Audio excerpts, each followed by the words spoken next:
And hello, everybody. It's George here. Obviously, doing a watch along today for England versus Iran in the World Cup group opening game. Obviously, Doug sadly couldn't be able to go live for you guys. He's got work, so it will be myself that's offered to do this watch along. And yeah, it's going to be extremely interesting. Looking forward to what England can hopefully showcase in this first match. Let's start off with a comment that we've already received from Elevator and Escalator Fan 6, who's just said, hopefully England bottles it. Obviously not an England fan there then. So I've obviously got the TV set up, obviously with, sound off for, so there's no copyright issues. Really looking forward to this specific stream. And obviously, if you guys want to get involved, I might be slightly behind in terms of, obviously it will depend where you're watching it, but obviously it is on England's national TV. It's going to be extremely interesting to see what happens. And I think first of all we'll start off with and obviously Doug's just very quickly just sort of let me know good luck as well. So that's very, very good. What we'll start off with, I think, is probably just a sort of summation of what the teams are. I think we'll start off with England, a team I'm very familiar with, and of course I will be supporting in this World Cup, as that is the nation of my birth. We've got a and Jade's joined in already as well. She said hello. I'm one Iran. That's actually close to what my score was. But I actually went for 2-1 England. I think it's going to be quite a close. I think England have got, I think we've obviously struggled in the Nations League quite a lot, but also I think it's just a worry really for me what we're going to see, from England, and obviously Elevator and Escalator Fan as well is going for a narrow 2-1 win for England. And then also Jade's obviously just put I support France, which is, I think France have got a good chance at this World Cup. Obviously, I think they are among the favourites, but I think maybe the sort of second tier of favourites. Obviously had a lot of injuries. Karim Benzema now has pulled out. Obviously Nkunku got injured as well, and he's had to pull out. And they've also had a couple of other, they've had quite a few other injuries prior to obviously Paul Pogba and N'Golo Kante.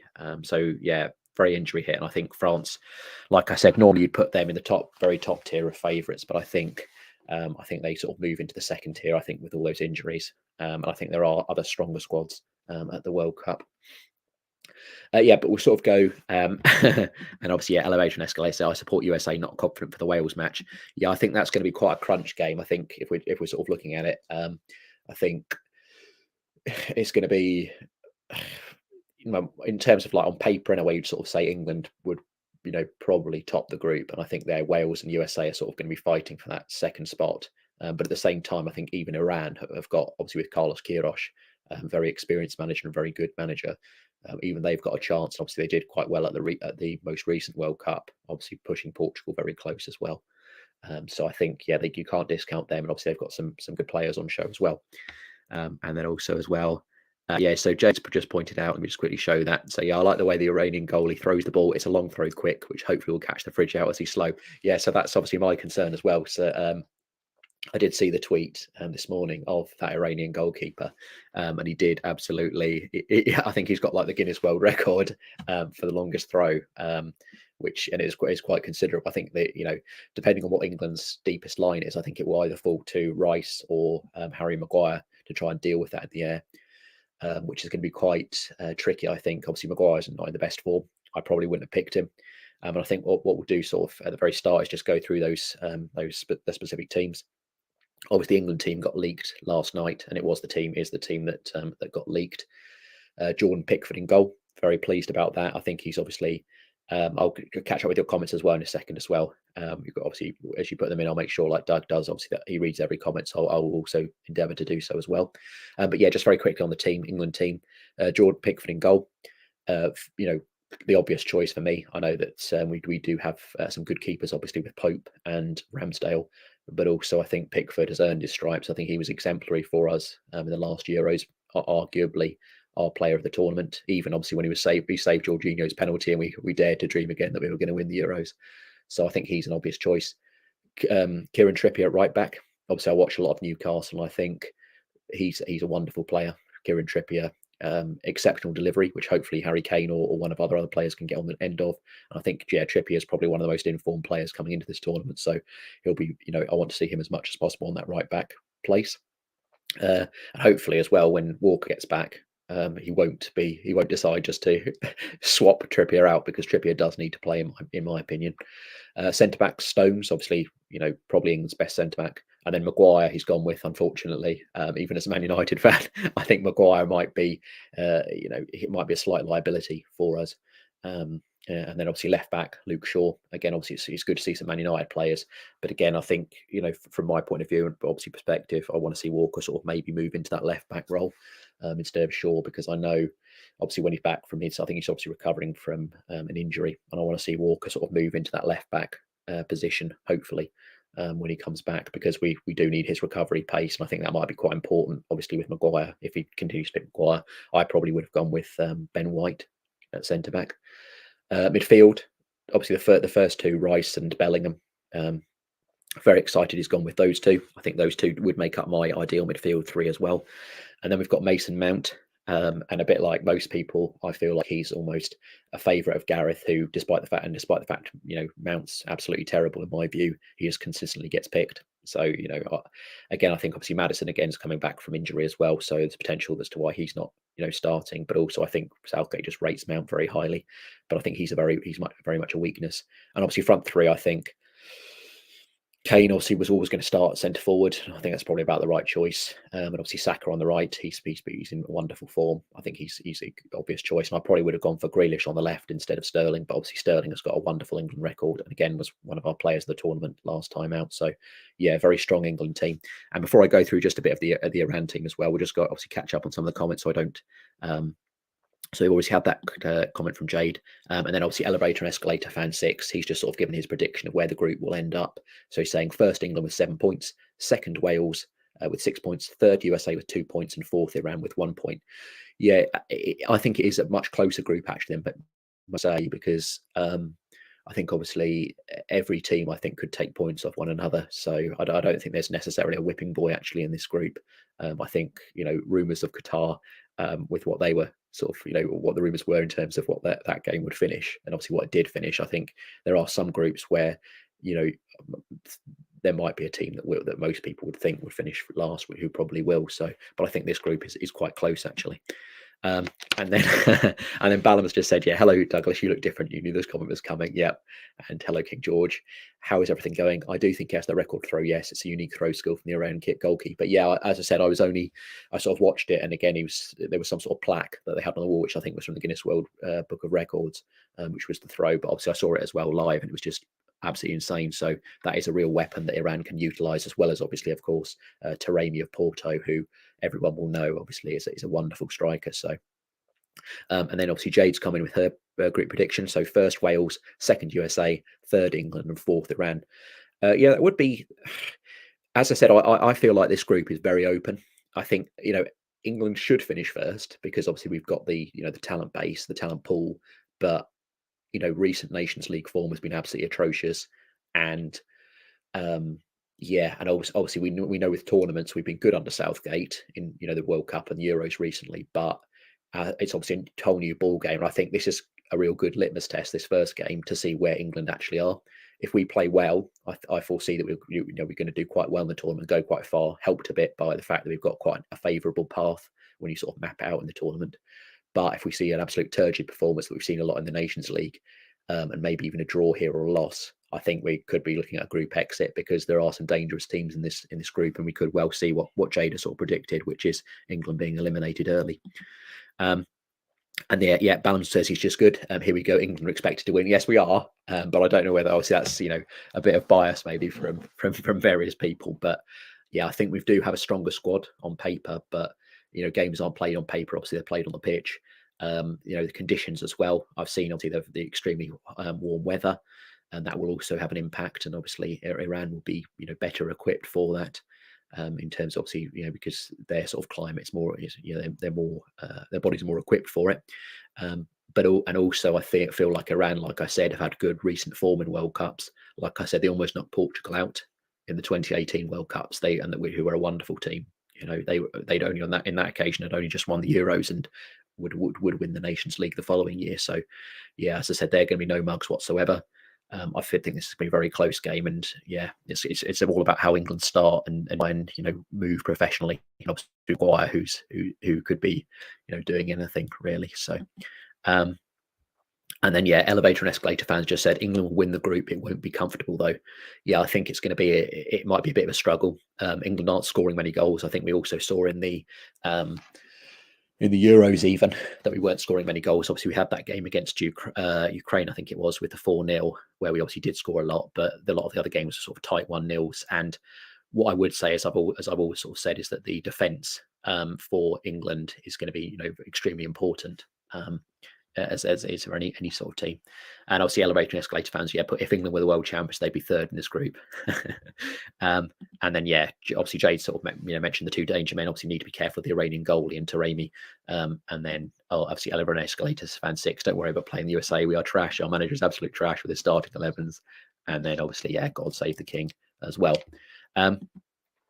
So yeah, obviously in terms of I think we're obviously quite close to the start now, only a few minutes on my screen away. It's got, obviously, as I said, I've got it literally straight in front of this computer.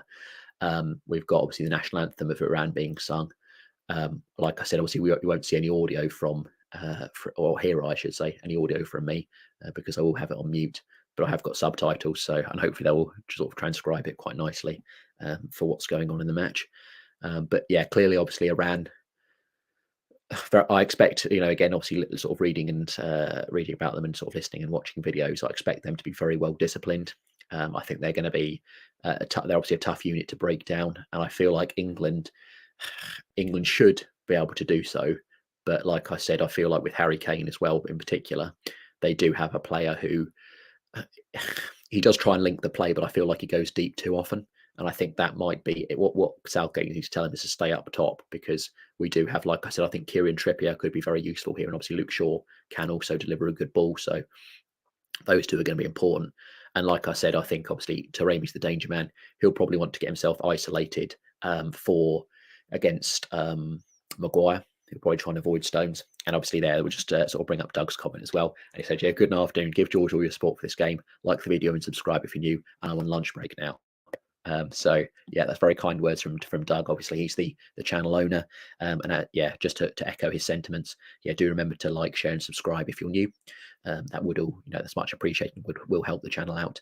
And then obviously we've gone with Jade. I'm shocked Southgate's gone 4-2-3-1. Where's the 6 at the back formation? Yeah, he's gone slightly more aggressive. I'm not quite sure actually though whether that's not because he's not got Walker available, or obviously like I said, Walker's coming back from fitness. I'm not sure whether that's also impacted why he's gone with it, or whether he's finally sort of succumbed to the pressure to make us more attacking unit.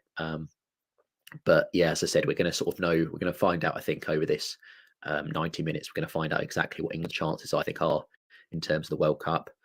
If we see a dire performance, then yeah, it won't be pretty, this group. But like I said, I'm hoping for some positive, entertaining football, and I'm also hoping, obviously, Micah Richards pointed it out in the build-up as well, that Southgate's main failing, and I think it's my main, well, he's got quite a few obviously, but his main failing is the fact that he doesn't make substitutes early enough, and that's what I want to see as well, improve at this World Cup, because if we are going to go far and obviously hopefully have aspirations of winning it, then we do need a manager who's going to make astute and quick, efficient tactical substitutions.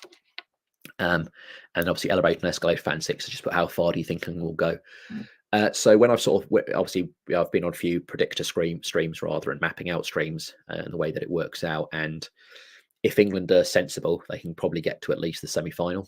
And as I said, that's mostly due to the fact that they've been quite lucky with, obviously this group, if we top it, the second place we're going to play is from Group A, which will likely be Senegal. But of course, that's a Mane-less Senegal. And we do have a couple of what I feel are like our liabilities in Kalidou Koulibaly and Edward Mendy, who've been very poor for Chelsea for quite some time. And then obviously in terms of the quarterfinals, that will probably be like against someone like Denmark, who again we've got good recent history against. And then when you're sort of hitting the semi-final, that will probably be about where England are starting to. Yeah, obviously, as I said, this is all sort of speculation and supposition because, like I said, we don't know how England will play, but that's when you're sort of probably going to hit someone like Portugal. I think it will be Portugal in that semi-final, in which case probably going out at that point because Portugal are very good and obviously have got very, very good recent tournament history against us.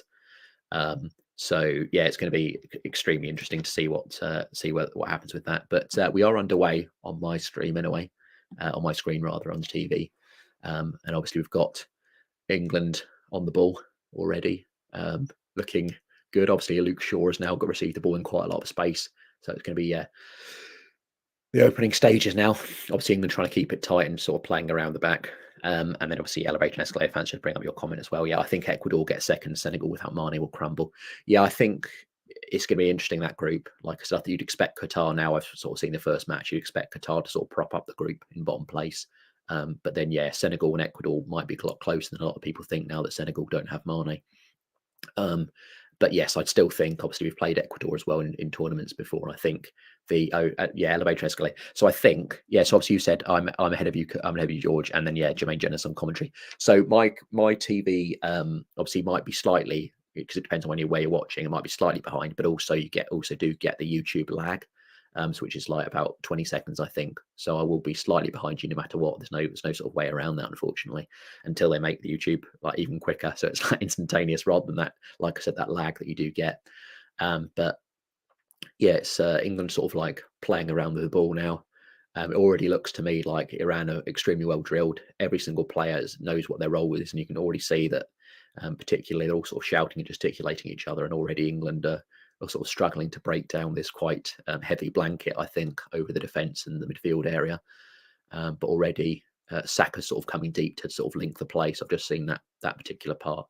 But what I do like is I think we've got quite a few players who seem to be enjoying keeping the width. You've got Luke Shaw, who's absolutely miles ahead of the play, just lolling about on that left-hand side. And already we've got Kieran Trippier, and that was another one of those incredible crosses, which unfortunately Kane wasn't able to convert. But yeah, he just offers that. And obviously, of course, got Luke Shaw, who's miles up here as well. But yes, it's looking good, and already England have got a corner. So that's just to so you guys know what point I'm at as well. And then Elevator Escalator Fan 6. I'm watching in Spanish on Telemundo. I like hearing the Spanish guy yelling goal. Yeah, so it's going to be very. And obviously, the other thing is we can see Trippier sort of walking up for this corner. Like I said, his delivery is absolutely exceptional. And it's going to be a real weapon for England, and that's why I do want him to be starting as many games as possible. He's an incredible athlete, very good defensively and offensively, and obviously does also hit a main free kick, as we know from the last World Cup when he, we thought we were going to get to the final. Obviously, when he scored against Croatia, but that's right. What's happened here? Okay, about 3 England players have just hit the deck. Oh, is he? What's he giving? Oh, he's just so the referee's just given a goal kick. We might see some VAR here, but I think let's just have a look here. So, oh no, it's not. Well, I know. So we've already had an extremely comic moment with Harry Maguire. He's already he's fallen to the ground, having tripped over John Stones, who had similarly dived over for a penalty. And yeah, the referees have understandably having nothing doing. Maguire again, typically, not watching where he's going. Both players sort of fall over, but that's never going to be a penalty. In no regard. It's probably should more likely be an Iranian free kick, because. And what's happening? Oh, he's just played on. So clearly the VAR, he wants nothing doing with that. He's clearly, like me, sort of seen it all as a bit of handbags at dawn. And yeah, Maguire's understandably irate. We're just focusing on him now. And yeah, it's going to be that was obviously a good opportunity already created by Trippier's delivery. You always want someone who's going to beat the first man, and I think Trippier does that more often than not. And as I said, it's good to have someone who's actually good on set pieces, because I do remember obviously in recent tournaments we've sometimes had. I remember obviously in World Cup 2014, I think it was. Yeah, it was. Yeah, where we had Harry Kane on corners when he's supposed to be he's probably one of the best people who'd be in the actual box. So it's good that we now do have Trippier to offer that threat. And already we've seen the Iranian goalkeeper go with the foot instead of, oh, here we go, oh no, it's gone, oh, oh yeah. Okay, so we just saw Maguire forced to run there, and I was a bit, like I said, I was a bit scared for a moment there, because any time that Maguire's forced to run or to do anything, already sort of do fear the worst. But yeah, England at the moment it's obviously nice and slow build up. There's not really anyone that's trying to link the play through the middle at the moment. I can't see. There's obviously some people who are trying to get in between the lines, but at the moment England are sort of struggling to break through the Iranian deep banks. Yeah, so I think it might be on for Stones or Maguire to try and take a risk, maybe with a longer ball to try and break out. But we are looking at keeping the width here, which is good. And yeah, it's let's just see what's going to develop from here. But again, we're still seeing a lot of obviously slow small passes at the moment. Saka is the one player who isn't really keeping the width, but that's quite good because Trippier can act almost as like a winger as well. And the ball's just got being delivered wide, and already we're crossing in. But the Iranians have dealt with that quite nicely. And yeah, so it seems like England's tactics at the moment are going to be sort of those crosses from fullback positions, trying to get on the end of it, obviously from Kane or maybe even Mount. And that's some good work as well from Saka. And it's still not gone out. Saka's still trying to win it off the Iranian player, who's now been forced to concede the throw. So good work from Bukayo Saka. And then also Elevator and Escalator fan, that should bring up your comment as well. So he just said that I just saw how they rescheduled most games in the Manchester derby in Liverpool versus Chelsea at 7:30 kickoff in the US. That's lunchtime kickoff in England. Yeah, it's obviously they've got to organise them. They're trying to organise them for the most amount of money and most amount of people watching, which is it's all sort of monetarily based at the moment. But yeah, we're seeing some good slow passing build up from the England players. That's the one thing that we all see is that, oh, that's absolutely wonderful from Saka, but unfortunately he's been taken out and it's a free kick. The referee has seen that Saka has been fouled, and we are going to see obviously another free kick, and hopefully this is going to be Kieran Trippier who's going to be delivering this ball. But yeah, Saka is that's why I kind of wanted, as I said, Jack Grealish on the other side, because you do want players who can commit other players and also take them on and beat them. And that's what you really want to do, especially when, like I said, Iran are very well drilled. Are we going to see some sort of quick? We are going to see a quick free kick. And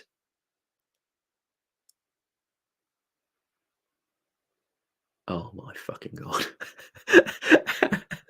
Okay, so we saw a well-worked free kick, but for some reason, and now obviously, unfortunately, a couple of Iran's players are down. We saw a very quick free kick, which was clearly something rehearsed off the training pitch. Some exceptional play by Harry Kane, obviously calling for the ball, crosses it in, but then we've got Harry Maguire, unfortunately, at the back stick, and he's harmlessly and aimlessly booted it into the side netting. Very, very poor. I think as well, just to clarify, I think the Iran defender and the goalkeeper hit each other. Let's just quickly see. Oh, they did. That's very nasty, actually. Oh, that's nasty. Yeah, they're probably going to need a bit of treatment actually for this, because it was all accidental. The Iran defender's not looking, and obviously the goalkeeper's trying to look at the ball, and that's a really nasty clash. Hopefully they're going to be all right. We'll see that obviously the medic's on in a moment.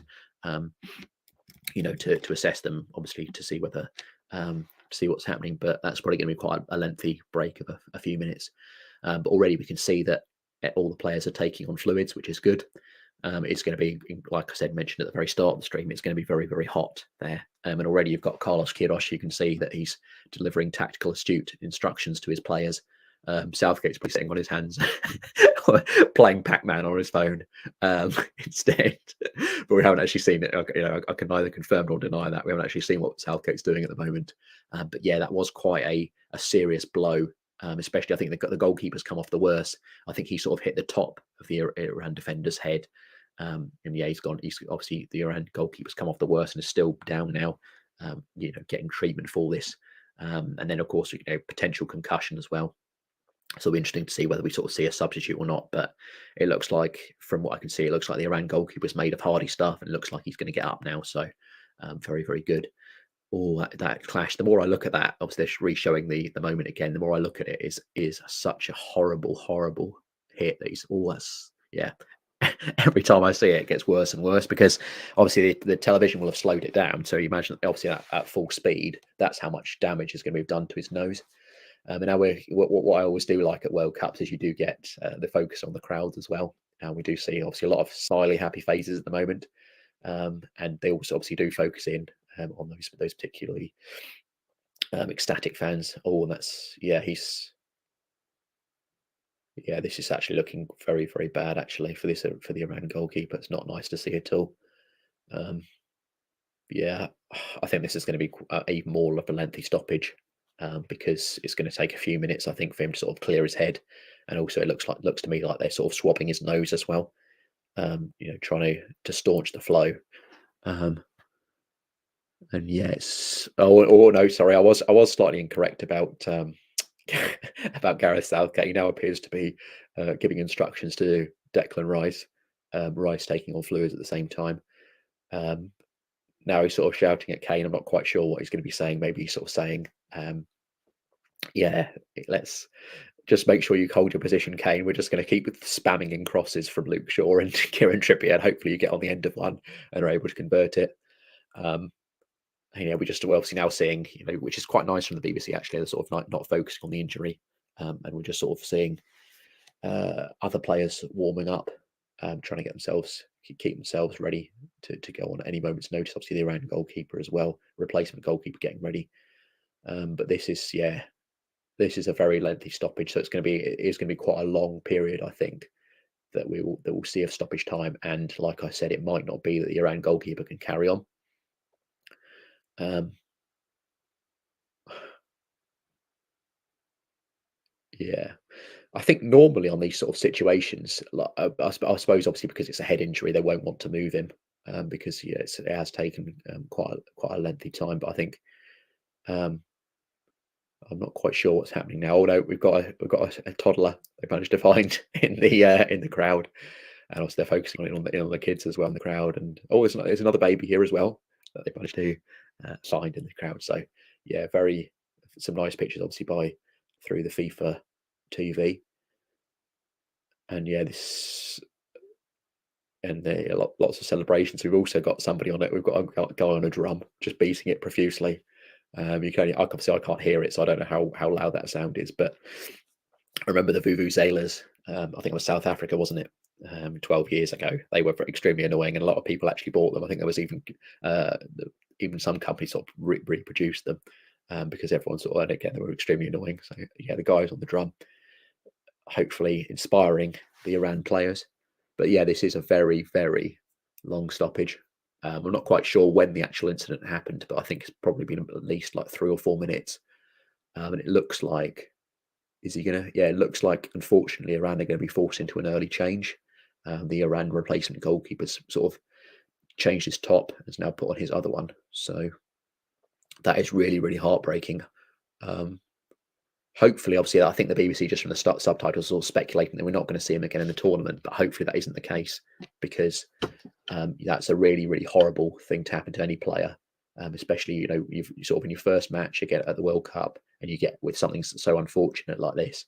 But it does look like he's able to talk with other people, so I don't know whether he might try and play on. But I think again, there's some conversation going on with the medics, and really we're going to have to follow whatever they say. But it looks like he sort of raised his left hand to say to the bench to wait, hold on a moment. So I think he's going to try and play on. Oh no, he's not. Yeah, I'm not sure actually what's happening here. I think he is trying to play on. Yeah, I think he is actually gonna play on, which is incredibly brave of him. But at the same time, I think that, at the end of the day, it's your health. And I think maybe obviously it's like your sort of dream that you don't want to lose it, do you? You don't want to lose your place and then not get to play again. So yeah, and obviously elevator and escalator fan, you're slightly ahead of me, obviously, aren't you? So yeah, he just said the goalkeeper can't continue. So at the moment, I'm just seeing again. Obviously, they're trying to swab him down again with get rid of any excess blood. Um, and try and patch him up. And again, there's a lot of weight. There's a lot of waiting here because I think again we're sort of running into again. Obviously, I think they put us. What is he? Yeah, so he's got his gloves back on. I'm not sure what he's. Yeah, it's very, very unusual for this. Obviously, again with these sort of injuries, they shouldn't. Again, they aren't able to move the players, but again, it's just very unusual that you'd see this amount of time taken to decide whether what will happen. And I think it's because the medics obviously are saying to the goalkeeper, don't try and carry on. But again, he's sort of trying to force himself back onto the pitch, and it looks like he's going to carry on. Yeah, I'm not sure. He looks like he's going to take a goal kick because, of course, as we remember a few minutes ago, Maguire sort of hit it harmlessly into the side netting. Not sure. I think the defender's going to take it for him and maybe give him a bit of a rest. I know he's waved him away, and he's now going to take the goal kick. I've got to say, I don't. Well, I'm not sort of pitch side, and I'm not one of the medics, but it didn't look for me like that was an injury that you should have carried on from. So I don't know whether we might see as well, which we tend to in these sort of things, where he might go off a bit later on. But I suppose you can just sort of like monitor it for the next few minutes and see how he feels. But yeah, England are on the attack now, and yeah, it's just very obviously, yeah, as you said, like the fans booing. Yeah, unfortunately I can't hear that on my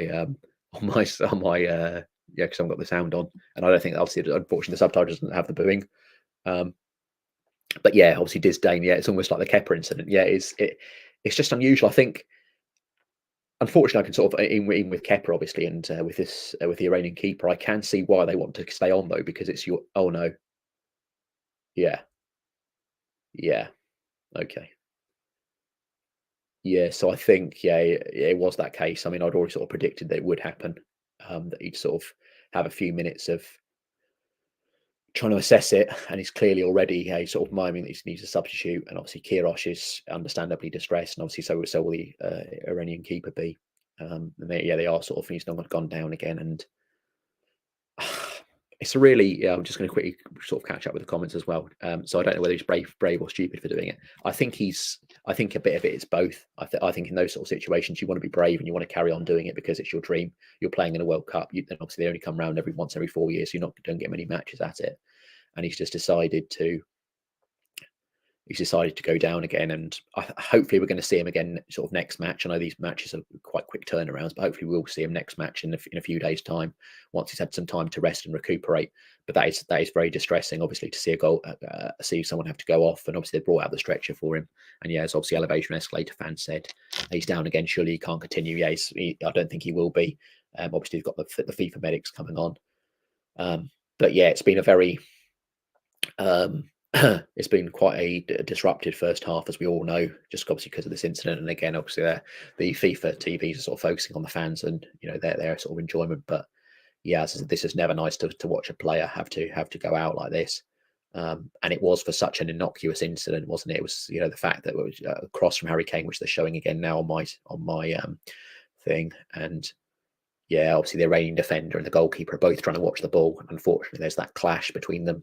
And as I said, even when you look at it, obviously in terms of like where the skull's impacted, the Iranian defender obviously it was like the top of his forehead, which is obviously the skull, which is probably the most the best part that you can sort of hit someone with. Obviously, that's why for example, if you were headbutting someone, that's where you'd hit someone, because of course it's very strong. But obviously for the Iranian goalkeeper, he gets hit on the chin, which is one of the weakest places, in terms of your skull. So obviously that's why he's come off the worst. And yeah, he's going to be extremely disappointed to have to come off at this juncture. And yeah, he's unfortunately, BBC really should just be panning away from him at this point. I think it's a bit nasty, really, how they just sort of focus on the player. They should really be sort of just focusing now on the substitute, and let the players' emotions be for his instead of for the sort of world to watch as well. And then yeah, which England game is most likely to end 0-0? This one I think has a good chance of it, and we do sort of start games. We do sort of start games and tournaments quite slowly. And obviously with this match already, something incredibly distressing has already happened. I think there might be a chance that the players will sort of struggle to get back into the action for quite some time. And as I sort of mentioned, Iran's defense is also exemplary. So yeah, this could be a 0-0, and obviously it will be an uphill battle then for either England or Iran to qualify from the group as first anyway, as group winners, because I think there might be a winner between Wales and USA, and that will already give them a points advantage over the other teams. So yeah, I think obviously now the game's back up and running. We are going to see a lot of injury time. Obviously, at the end of the first half, I think probably about at least 5 minutes. I think there probably might be more, but I'm just trying to sort of work out how they'd sort of concentrate on it. But yeah, already, and I think we've got the first sort of Iranian attack. But it does look for me like they are quite reluctant to get forward, come out of their shape. I'm not sure whether that's something that Quieroz has sort of outlined as that they're going to try and keep it tight for the first half, and then sort of try and move on to maybe catch us obviously in the second half as well. But that is absolutely terrible. I'm not sure if that was a foul actually or not. I'll come up to your comments in a second as well, guys. I'm not sure whether that was a foul or not actually. The referee doesn't seem to think so, but it did look incredibly clumsy. I think it was slows on the Iranian striker. And then let's just quickly bring up some of your comments as well, just so I don't miss any. Yeah. So England are too low so far from Motorsport Magpie. Yeah. Yeah. Well, and he's given a free kick as well for Iran. So that's obviously going to be a very important opportunity for Iran. I think on set pieces, that's probably where they're going to look to score a goal and then maybe keep it tight. And then yeah, Disdain said 10 minutes added time later. Dang, yeah, it could be. I wasn't quite keeping track of when the actual incident started and when it stopped. And obviously, you also have to add in the bit obviously in the second part as well. So I'd say yeah, somewhere between 5 and 10 minutes. We'll sort of see. And then yeah, it sort of said slow, just sort of corrected himself there as well. Yeah, they are. I think it's both really. To be honest with you, obviously we're slightly low in terms of where we're playing. I think that's obviously to protect Maguire as well, and also yeah, we are slow at the moment. There's no quickness of passing, especially through that midfield. And it does seem like the instruction is literally to get it wide and then just cross it in from Trippier and Shaw. But England are defending that free kick relatively well at the moment, but it does come out for Iran, and yeah, the cross is just a bit too deep. And what is happening here? Yeah, so that was good defence by England. There was never really an opportunity for Iran to score there, I think. And yeah, it's good for it. It's good that England have now retrieved the ball, and obviously it's Kieran Trippier who's going to hopefully start up another attack with the throw. But again, we are forcing Maguire to run a bit more than I'd like. But luckily at the moment, Iran don't seem to have anyone that's pressed up high. They're not really pressing up high because we do know that Maguire, when he's pressed high, he does struggle. So yeah, this is the issue as well that England have got, and I saw this a lot with Man United as well when Maguire plays, is that it's all this slow sideways passing at the back, and obviously Shaw's another one who's almost an expert at it. when he was at Man United, all those years, just slow sideways passing. No one actually trying to take a risk. No one doing a forward long pass in between the lines. Yeah, but this referee. I don't think I've ever seen this referee before. But he certainly looks like a disciplinarian. It looks like he's very irate all the time with all the England players and the Iran players. So. And then obviously we've got another comment from Motorsport Magpie. This is not right. Should be boiling hot and in shorts and t-shirt to watch World Cup. Yes, no, I do agree with that. Obviously, I'm a big fan of summer World Cups. They're what I've grown up with over the years. And yes, there's nothing sort of better, in the summertime. Boiling hot, as you said, sort of shirt and shorts, t-shirt and shorts, and then just like a nice cold drink, and just chilling out with all the and just really sort of embracing it. But yeah, it's obviously it's a Winter World Cup. I'm not sure whether I think this won't be the last time, because I know that FIFA's sort of main objective is to make sure the World Cup goes to as many different countries as possible. So there's even the possibility that maybe Antarctica will eventually get a World Cup. But yeah, it's even Pickford. I think he's got a bit. What is happening here? I think, is he given the free kick? Oh, offside along the line. But at the moment, it looks like even Pickford's getting a bit annoyed with things. He's trying to sort of speed things up, and it's just on a long raking, searching ball, but to no avail. And then Maguire running, great tactic from Southgate. Yeah, I think it's the other players. They all sort of want Maguire to run, but Maguire, as we know, even like he almost takes like a second or two to get going. Oh, what has happened here? Oh, he has given. Oh, yeah, that was a quite a nasty challenge actually. Let's just have a look at this again. Oh, that is nasty. Yeah, that is that. I think that is a yellow card. To be honest, that is a really raking, horrible studs up challenge on Luke Shaw's foot. So yeah, that is a yellow card, obviously for Jahan Baksh. And yeah, it's yeah the first yellow card of the game. And obviously he'll have to watch himself for the rest of the. What? That's another foul. Oh, I do like this ref as well. Actually, I don't know what how this ref's gonna get on altogether, but I do like the fact he's so animated when he runs up and he's running up at very quickly and he's trying to get on top of things. So he's doing a good job at the moment. Whether that sort of continues over the rest of the match, we'll have to wait and see. And then yeah, elevator and escalate. Okay, we just tried another grass cutter free kick, which hasn't worked. And England are trying to do the high press as well, but that again hasn't really worked. That's a foul as well. Okay, the referee hasn't spotted the foul on the Iranian player. He's got Taremi it was. I've no idea why he hasn't spotted it. But England play on. And then yeah, elevator and escalator fans just said, yeah, I think Pickford is the right number one, and Pickford is great in big moments. Yes, he is for England. He's been, like I said, he's been absolutely sensational. I think he probably was our player of the tournament, the Euros. He sort of capped it off, as I said, with some wonderful saving in the penalty shootout. It's just a shame a few of our players missed, because that really was a good opportunity to bring home the first major silverware since '66. And here's Bukayo Saka, who again is trying to. This is the issue as well with England, is that it's almost like they never work on any sort of like tactics or any sort of passing drills or anything like to cut open teams, because it's almost like every sort of player's playing for themselves. Like Saka, I've seen now. I do rate Saka quite highly, but I've seen Saka already 2 or 3 times this match come into the middle and then try and work through about 4 players. Now Saka is a good player who's able to get around players, but he's not, with the best will in the world, he's not Lionel Messi. He's not going to go around all these players.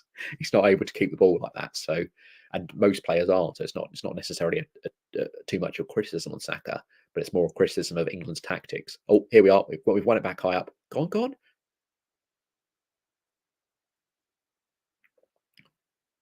on. That was absolutely useless. Okay, so England again. Obviously, you guys will probably be seeing it as well. England again got into a good situation playing high up, but for some reason, again, I'm pretty sure it was Mount who had the ball, and again, like I said, absolutely terrible execution with the pass. Couldn't get it through to Sterling. Decided to actually go with Kane. It was clearly the wrong option, and England's attack's broken down. And yeah, another opportunity's gone to waste. And Iran, it looks like, obviously, when I'm seeing these passing movements, it looks like they've really moved into the game. I think they started quite tentatively, understandably, with England's team, but then they've realised that there's definitely opportunities here. And already Maguire's got himself into a slight bit of trouble. Go on, Saka, spin him. Oh my lord. Okay, so this is going to be very interesting actually with this referee, because is he going to start booking these Iranian players for some of these cynical fouls? Because it seems like every time that England are trying to get into transition, it looks like Iran are going to make the fouls. So it'll be interesting to see what his temperament is in terms of the referee and when he starts booking players. And then we'll just catch up on a few of your comments as well. Like I said, I'm going to try and read all of them. So yeah, he is, but the other two haven't had the chance, obviously, from Motorsport Magpie. Yes, so obviously about Pickford, you mean? So yeah. I think Pope did get an opportunity in the Nations League, obviously against Germany. That was a match I actually did watch, and he made that horrendous error, which led to the equaliser. Obviously, when we got back to 3-2, so that's obviously a bit of a black mark in Pope's book. And then yeah, Ramsdale, I do rate quite highly. I think his distribution's been excellent. Obviously, he's a big reason why Arsenal are top of the league at the moment. So, but I think yeah, just Pickford, unfortunately, has been so good for England that it's almost like you can't think of a time that we'd play another player. When I think it's a bit like that with Kane as well. I think there's a few players in England's team who have got that. I think Raheem Sterling's another one who again has been so good for so many years that you can never just really pick anyone else. So it's difficult for them to get into the team. But it could be, obviously we're now sort of entering this sort of almost at the half-hour mark as well, when England haven't really offered much apart from that's much better. Go on. Oh, how the heck's he missed? Oh no, it's Mount, and no surprises. Yeah, Saka's obviously did a bit of low cross, and Mount's had the opportunity. I thought it was Some good passing into play actually from here. Obviously, Saka and Trippier working well down this right hand side, both very, very good players. Saka makes the good run in, and it's a good early low cross. But yeah, it's just Mason Mount, unfortunately, who gets on the end of it. And then obviously we've got, as I said, reading up the comments. So I think if England tie 0-0, and there'll be loads of headlines of how poor they've been. Yeah, they will be. There's always pressure of, in England, there's always pressure from all the newspapers, tabloids, and from various outlets, and obviously the fans themselves, is that there's always this high expectation when we, realistically, it's more the fact that we have a lot of, for example, in previous things, it's more that other nations have better teams and England don't. But it's, again, it's just that expectation, hope that kills you. And then Pope was poor against Germany. Obviously, as elevator and escalator fans sort of echoed. And who would like to see replace Southgate after this? I would actually like to see someone like, and it's incredibly oh fucking hell. That was very, very poor from Bellingham. That was lucky. Uh, that was piss poor. Because again, they'd obviously pressed high up. Oh, come on. Come on.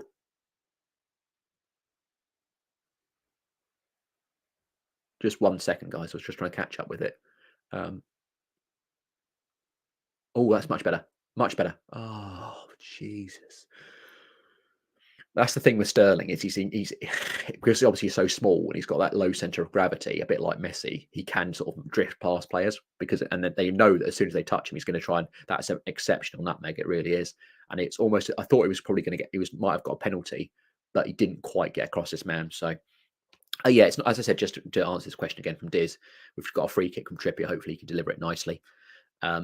And in terms of like who I'd like to replace Southgate, as I said, it's incredibly unrealistic, and they probably wouldn't ever look at this manager, and he probably wouldn't also ever want to come and do it. But I would like to see Jose Mourinho as manager of England, and the reason for that is that Mourinho is a serial winner. He is. We've already seen, obviously, with Roma when he won them the Conference League last season. We've seen that it wasn't anything to do with. It was more than Man United, a complete shit. As to why I found at Man United, he still does have that winning personality and winning tactics. And I'd like to see him be given the role, because oh my fucking God. How the hell's he missed? So I think, again, I'll just need to recheck it back, because obviously I was trying to read you guys' comments, and I only sort of saw the corner out of the corner of my eye. But I think that was Harry Maguire, who just did an absolute crack. Yeah, it was. They're focusing on Maguire. He did an absolute crashing header. Oh, how the heck's he missed? Oh, it's so close though, isn't it? That'd have been such a good moment for Maguire's confidence, wouldn't it? As he just crashes it off the bar. That was so close. He's fine. What I liked about the Maguire header actually was that he actually did direct it. Like most of Maguire's, anyone who watches United a lot will know that Maguire just gets it off his 50 pence piece head, and it can go absolutely anywhere. So yeah, Mourinho is my answer. Sorry, it's just as a summation of that one. So yeah, I think England players will have an opinion of who are these people for Iran, and it would players like Trippier to try and talk them down, keep players like Saka playing it simple. Yeah, like I said, I'm a massive fan of Kieran Trippier. I watch a lot of Newcastle, and he's by far one of their star players. Yeah, I can't speak highly enough of him. He should just play right back no matter what for England. I mean, like I said, that means we just have to move Walker somewhere else, because he does need to play as well. I think instead of Luke Shaw for me. And then, yeah, another one bites the dust from Elevator and Escalator fan. And the special one, very hot takes, and from Diz. Yes, it's just because England do need to win a tournament, and Jose Mourinho is, he's incredible at that. Like I said, obviously Roma had not won anything for years and years and years, goes there and wins the Conference League, takes them over the line. He knows how to win finals. And I think he's obviously, if you were speaking about other managers like Ancelotti or Guardiola or Klopp, they're obviously got. I know Roma is a massive club, but they're not in a position necessarily to win like the league or anything like that, or big, the absolute biggest trophies. And maybe Mourinho, now he's sort of getting on a bit, maybe he will fancy a good. I think he might fancy a big challenge, like a last challenge. And of course, he's already quite loved by a lot of the English public, Mourinho. But I feel like that would be a good opportunity. Oh yes. Okay, so yes, it's yeah, obviously elevator and escalator fan. I'm not sure whether you were sort of doing that in a sort of ironic fashion. I think you said the goal coming from England. I'm not sure whether obviously because I think you're ahead of me in the stream and the you're watching, but Jude Bellingham has just headed England into the lead. Um, Absolutely sensational header. Jude Bellingham was the one player I really wanted to watch for England. He's our sort of star prospect. I know he's been linked to a lot of big clubs as well next summer from Dortmund. But that is a really good goal. It has come from the wide as well, and that is just an absolutely brilliant goal. It really is. It's a sensational header. It really is absolutely. That's world class for me. Gets above the defender and just looping header right into the corner of the net. That's a superb goal. It really is, and it's 1-0 England. And it did come as well, obviously, from those wide positions, like we said at the very start of the match, obviously from Shaw and Trippier. That's clearly Southgate was sort of following that tactic, and it has come in to fruition. So yeah, I'm just, as I said, just going to catch up with a few of these comments that have come in. So I can't see Mourinho being manager. I think if he coaches international football, he coaches Portugal and replaces Santos. Yeah, you're probably right, elevator and escalator, but that's who I'd pick is Mourinho. Because I think he's just a winner, and that's what we need to do. We need to win tournaments, and we've seen as well with Southgate in the Euros and World Cup, we've seen that that's piss poor. We've seen that we've seen that just 1 second, sorry. Come on. Oh my lord, you're slow. Oh, it's Mount again. Oh, it was like watching a tortoise. What a cross that was from Shaw, by the way. I did say that he did have, in the preamble and the first few minutes, I did say that he did have a good cross on him. And obviously, I'm pleased for one of the club I support, one of the Man United boys, to get the assist. But that is just a brilliant header from Bellingham. And then, yeah, it's just going to catch up with a few of these comments. So, yeah, so that's just who I'd pick, elevator and escalator. And then maybe Graham Potter would be England manager. I think he leaves Chelsea in the season before. I can't see him being at Chelsea for a while. Yeah, I think at the moment it doesn't look good for him. I think he is going to sort of struggle with Chelsea, but it's whether he gets the investment and how long he can.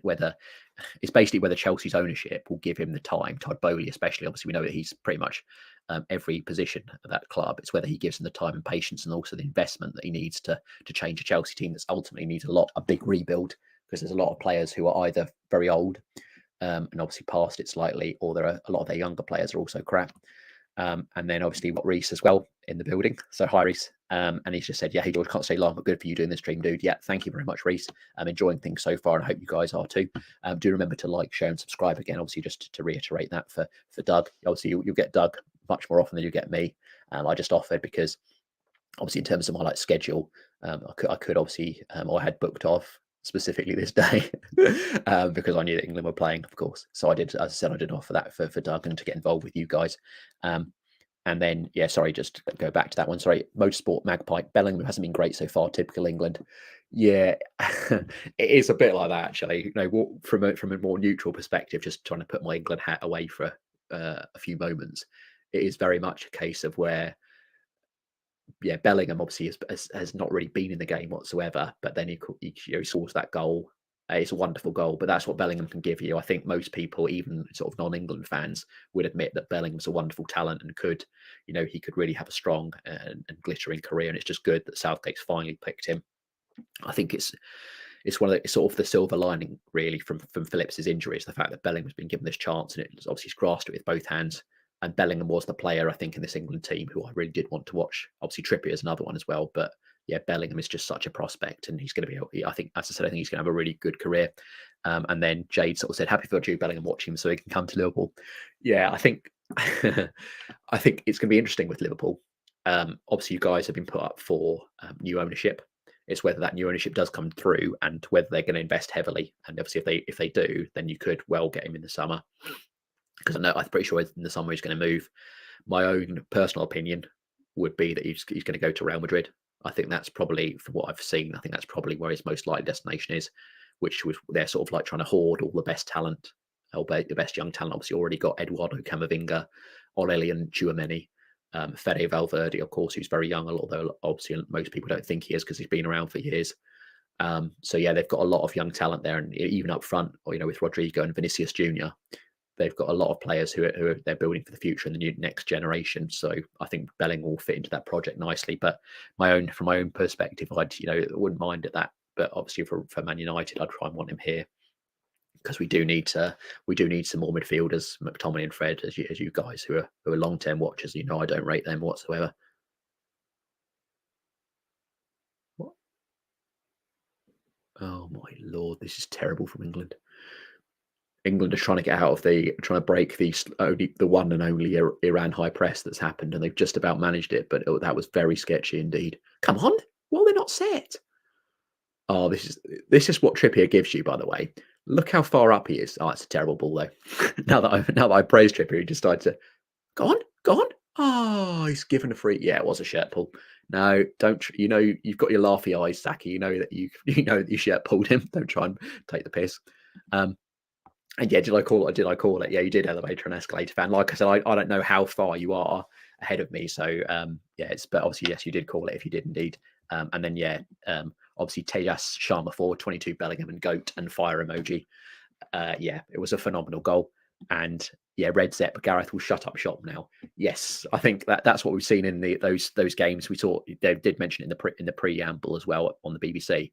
They did say that is his sort of failing against Croatia. Of course, as you remember, we went 1-0 up in the 2018 World Cup with Trippier's free kick and shut up shop and got absolutely embarrassed in the end.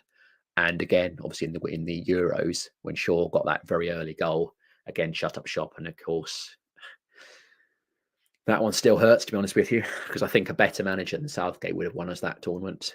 Italy were a good team, but I think once you get 1-0 up in the tournament, there was even some crazy stat, wasn't there, that if you're winning 1-0 at half time, the team that's taken the lead in the final has won like every single one of the tournaments until that specific tournament. Of course, when England fucked it, I think it's like 8 or 9 in a row that the team that scored first won the final.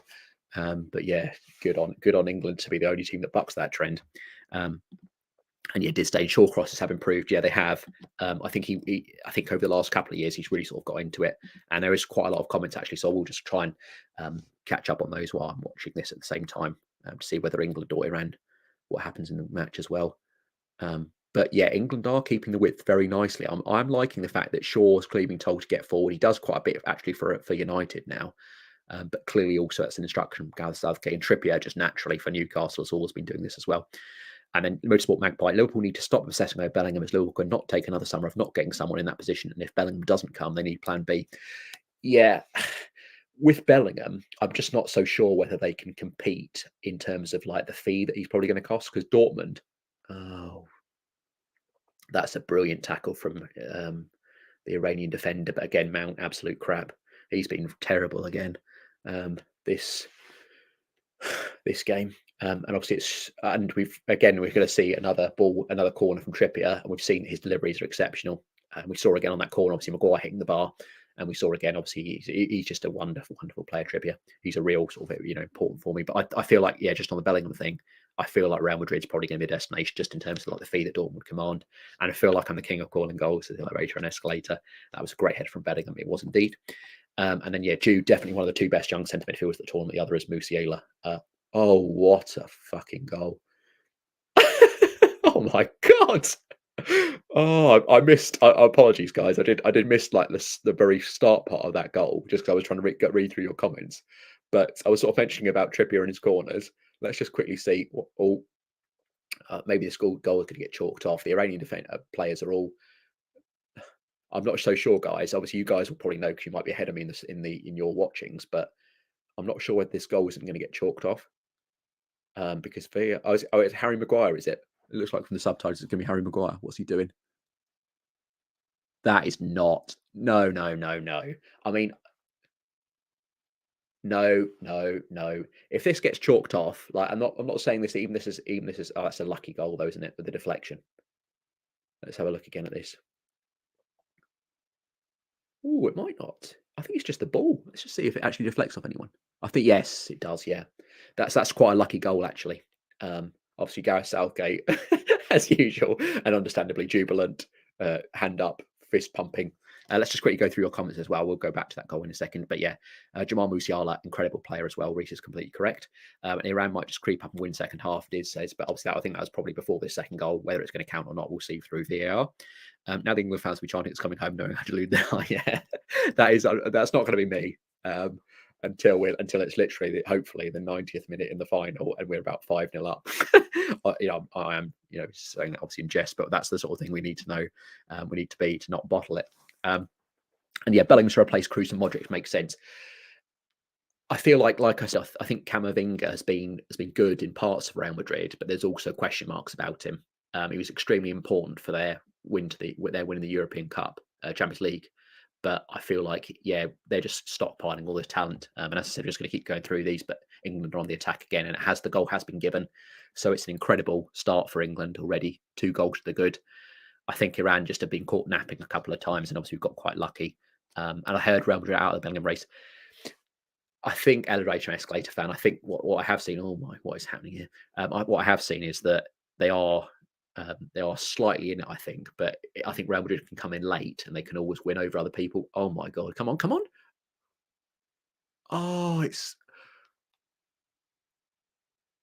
Oh, what a goal! Oh my god! Oh, I can't even read through your guys' comments because we just scored a third. This is incredible. Oh god, I need to catch up on you guys. They've focusing on David Beckham as well. He's clapping and cheering. He's wishing he was there. He's wishing he was still playing. Yeah, Shaw corner to Saka. Yeah. Oh, it was Shaw, was it? Apologies. Yeah, I was trying to catch up with you guys, and obviously Shaw again doing some good work. And obviously Maguire as well. That's a brilliant header down, actually. So got to give him the assist for some good work. But this looked like the opportunity had all gone here. And obviously when it had gone out to Kane, but some good work from him. And again, he's definitely onside. That is just Sterling.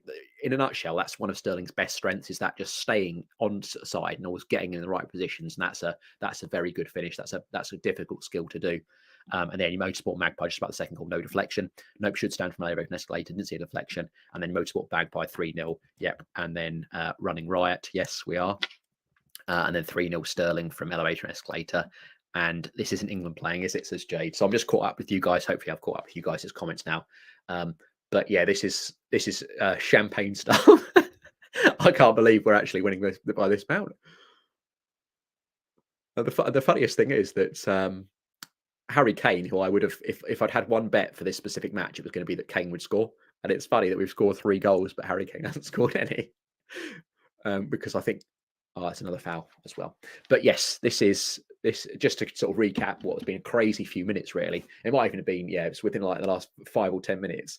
And Raheem Sterling, that's sort of why he gets picked, I think, by Southgate, is that he does have this prodigious and excellent record in scoring for England. And he's got off the mark again in another tournament. Scored, obviously, in the opening match of the Euros last time out and had a phenomenal tournament. So that's good for his confidence as well. And Maguire, I think he's had a good game so far. So he's gonna be well pleased. Obviously, got his assist for the Saka goal.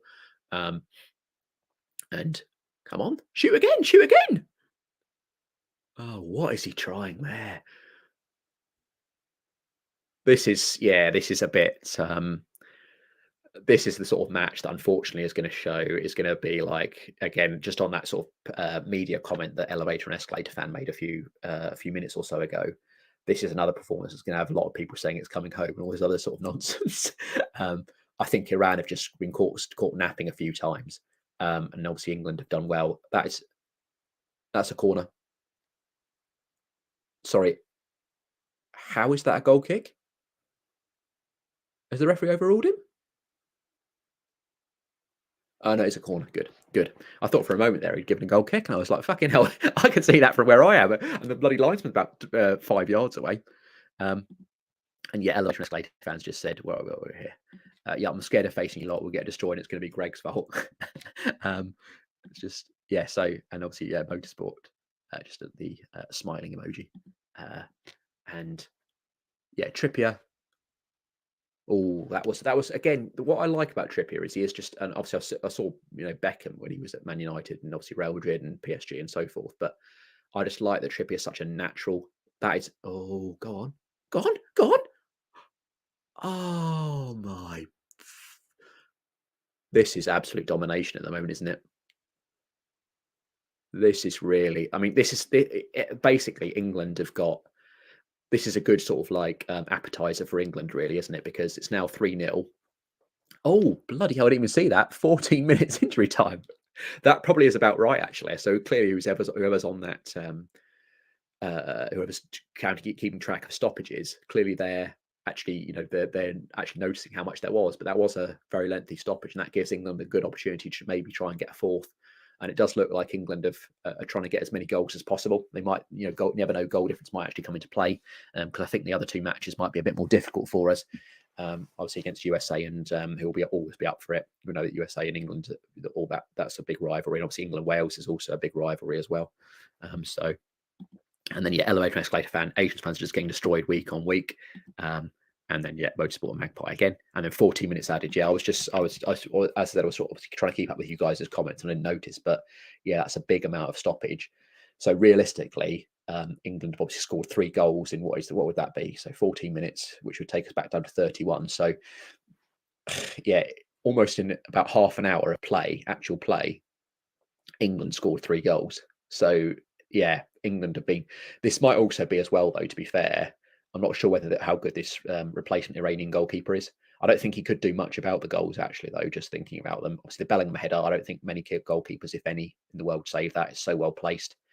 The Saka goal, I think, again, the ball sort of like looped crazily. So again, that's a difficult one to stop.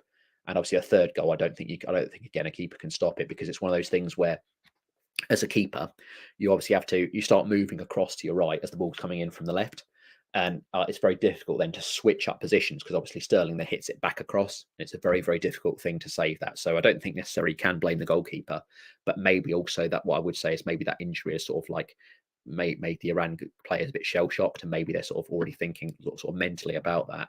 And that's maybe what England have taken advantage of as well. But obviously England have done well. They've actually converted their chances, and already, at 3-0 up, you can sort of be looking to the next match. You don't want Iran to get back into it, because at 3-1 it starts getting a bit more dangerous. But this is very, very good stuff. I was expecting it to be a bit of a closer game. This was a 2-1 to England, but this is good. This is good news, and hopefully as well, like I said, this can mean that they can maybe rest a few players in the second half, take them off, wrap them up in cotton wool, because USA and Wales, I think, will be much closer games in terms of scoreline. But this does show to Gareth Southgate, if you take the shackles off and we don't play a back 5, you can actually maybe score a few more goals. And then what Jade says, watching Iran is like watching Qatar yesterday, bunch of shit. It's as I said, I'm not sure what impact that goalkeeping injury did have on them, though, because actually the game was quite tight at that juncture. So I'm not sure whether, like I said, that might just be in the back of their mind. So I'm going to give them a bit of the benefit of that. I think they could be better matches as well. And Motorsport Magpie, no Liverpool players in the 11 as well. I think obviously in terms of the English Liverpool players, Trent Alexander-Arnold, I'm not a fan of his. I think obviously he does have wonderful delivery, but defensively is very suspect. He's cost Liverpool so many times over the years. It's just unreal. I think it's mostly like because media are always like years behind everyone who's actually a football fan.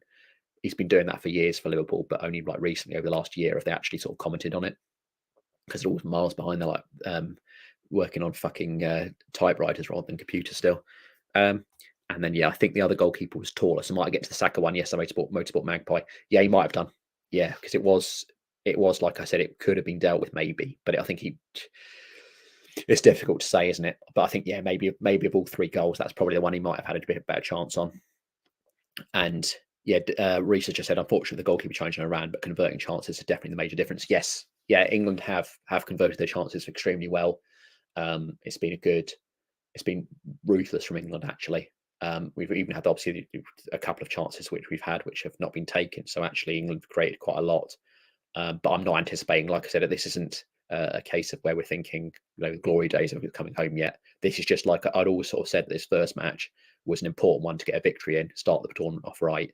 And but I am liking the fact that we've got a few goals and that we can take it a bit easier, because like I said, USA and Wales will really have, like that, because of the rivalries between us, they will really have a point to prove, and those matches will be massively difficult. So we were always going to have to get a win here and start off the group right. And Yeah, obviously they're showing that. I think attempts on target shown as 4, obviously, and 3 goals. That's extremely good for England. And we did have that Maguire header. Obviously, it wouldn't count when it hit the bar. And then want to bring on players for competence, but Wilson, etc. Yeah, I think so. Most of Magpie, I think so. I think we should give Wilson a bit of a run out, protect Kane a bit more.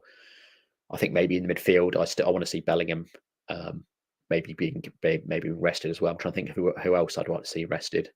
Trippier, I think for him, I'm just trying to sort of think of our most important players, but I'd want to see that rest rotation. And I think the second goal and third goal was the keeper's fault. I think the other keeper would have saved the sack, and the keeper should never get beaten his near post. The second one, like I said, you might have a point on because, and obviously I know that Motorsport Magpie mentioned it as well. That obviously a goalkeeper of taller dimensions might have made it. So there's probably a bit of a point on that one. But I think the third one, maybe again, if you're an absolute world class keeper, maybe you would get back on it. But it's very difficult. Oh, and Iran have got a chance here because we've lost it, and Maguire's racing back. Is he going to be there? Oh no, he's not. There's no surprise here. That's very lucky, actually. That is very, very lucky because again, Maguire decided to take. Luke Shaw was absolutely nowhere to be seen. Where is he then? Oh my fucking god! I'm pretty sure.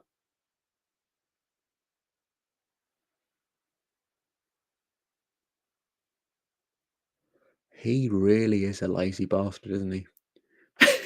They just showed the obviously on that opportunity that Iran just had. Luke Shaw was miles up the pitch, but again, he was running back so fucking slowly. It's unreal, and you could just see. Obviously, I was just specifically watching Shaw on that replay, and he was miles back, and only started properly running when he realised the player was going to get off a shot, which would have been too late. If that player had scored that's entirely on Luke Shaw.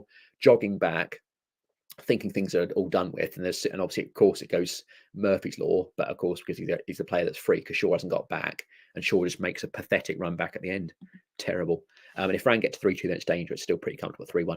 Yeah, it is, but with England, I can just see them switching off. Once one goal goes in, I can just we've seen capitulations before, and I wouldn't be so surprised. So try and keep the clean sheet. Obviously, good goal difference. Luke Shaw is meant to be a left back, isn't he? Yes, he is. Yeah, I'm not sure whether that's an allusion to what just happened when Shaw seemed to be a left winger and then also didn't decide to get back.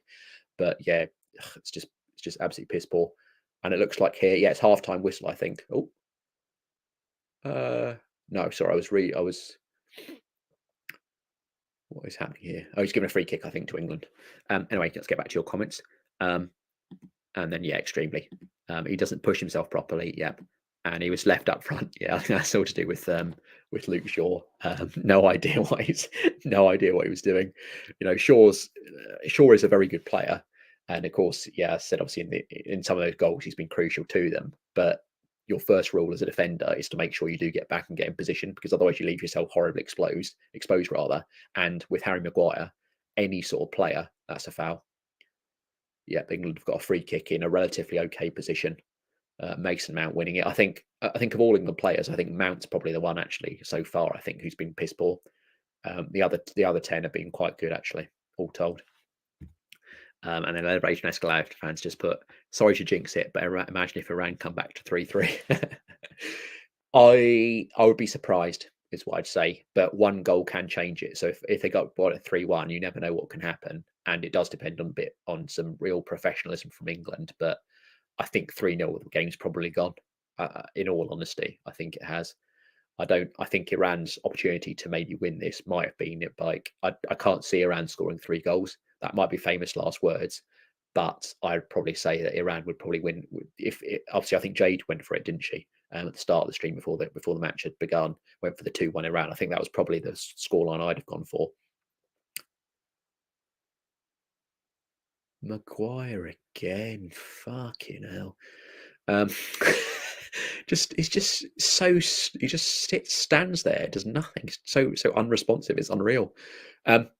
But I think obviously she had 2-1 Iran. I think that was probably the sort of scoreline that Iran would have wanted, because I think at this point the game's pretty much done. I can't think that Iran will come back. At the moment, it's looking like England are in control. And obviously, I will be a bit of a meme if, oh my fucking god. That's the only way that this sort of complacency, just there was a bit of complacency there. That's the only way really that Iran can come back. And Maguire's just, what is he doing? I think it's a throw into England, but Maguire is putting absolutely everyone under pressure because he's just so slow and cumbersome. Um, and yeah, Reece has just put, if he wants to be a left wing, he change his name to Alex Tellez. Yeah. And it does look like it is half time now. So we've got, yeah, but obviously they're focusing on Bellingham, score of the first goal, then Saka scored the second, and of course Sterling got the third. And then obviously Motorsport Magpie around and just rabbit headlights slightly being so new to the World Cup. Yes, I think like I said, I think that keeper change has had a big impact on them. Obviously, you guys are sort of saying that in terms of the goalkeeping switch on the two of the goals, that might have helped them, and it might well have done. But I think also Iran have just been a bit sluggish ever since that substitution came off. And they'll be much better in other games as Motorsport Magpie. Obviously in terms of Iran, I feel like they will be. I think it's just that first game, and maybe we've caught them on a good day in that regard. Obviously new to the World Cup, not new to World Cups in overall, of course, because like I said, obviously last World Cup they did very well and pushed Portugal very close in the group. But at the moment, it's all one-way traffic, isn't it? Iran have had a few good opportunities. There was obviously the moment like we spoke about with Luke Shaw, absolutely pissing about, but there was also as well a free kick that was relatively dangerous. But overall, it has been a lot of England thing. I need to ban that to work, dude. But well done for the stream. Yeah, thanks, Reece. Take care. And and elevator and escalator fans. If Iran come back somehow, you're getting clipped, not by me, but someone will probably clip that. Yeah, it's not. I'd probably put Iran's chances of coming back at this juncture probably at about 1%. And I don't think many people, if there was like, obviously I know they have that thing about probability, probability percentage they like to use in the Premier League, probability of winning, drawing, losing, that sort of thing they like to bring up. But I think Iran will have that as like 1% or less than 1% of coming back in this match. It's very unlikely. But it's nice, I think as an England fan, it's nice to be in a match where at half time you can sort of say that the game's pretty much over. And yeah, we do need to sort of like make some substitutions, maybe get a few of the other squad. I think if Gareth has a few, I think Jack Grealish would be a player that I'd be trying to bring on in the second half. Obviously, I know that Motorsport Magpie mentioned Callum Wilson. I think he's another player I'd look to be bringing on. Who else would I think about bringing on? I think it's just get a few of the attacking players a few minutes, because, like I said, in the event that we do. That's just such a good goal from Bellingham. They're showing it back. But I think in the event that we do need some substitutions, it is a case of where you do want the attackers to be fully integrated with the squad. And if players, for example, like Callum Wilson, they've not really featured for England, so you do want them to get some minutes. Obviously, again, I'd like Mount to come off just because I think he's been quite poor. I think we do need to get to sort of see what other options we do have at number 10. Phil Foden. I know a lot of players want to see him. Sorry, a lot of fans want to see him, and I'll probably do as well.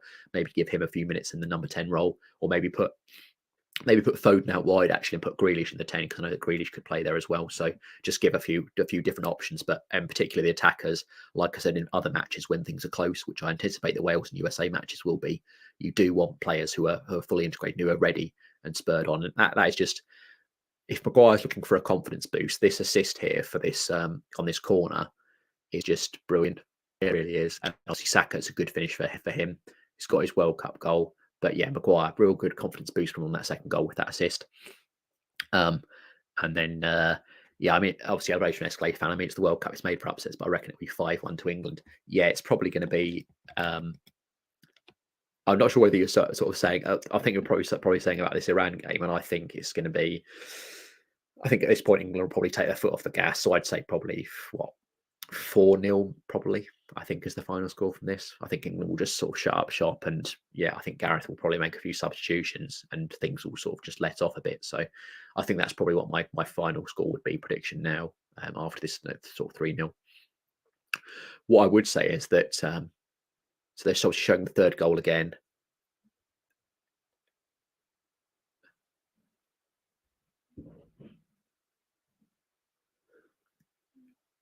Yeah, that's such a good goal.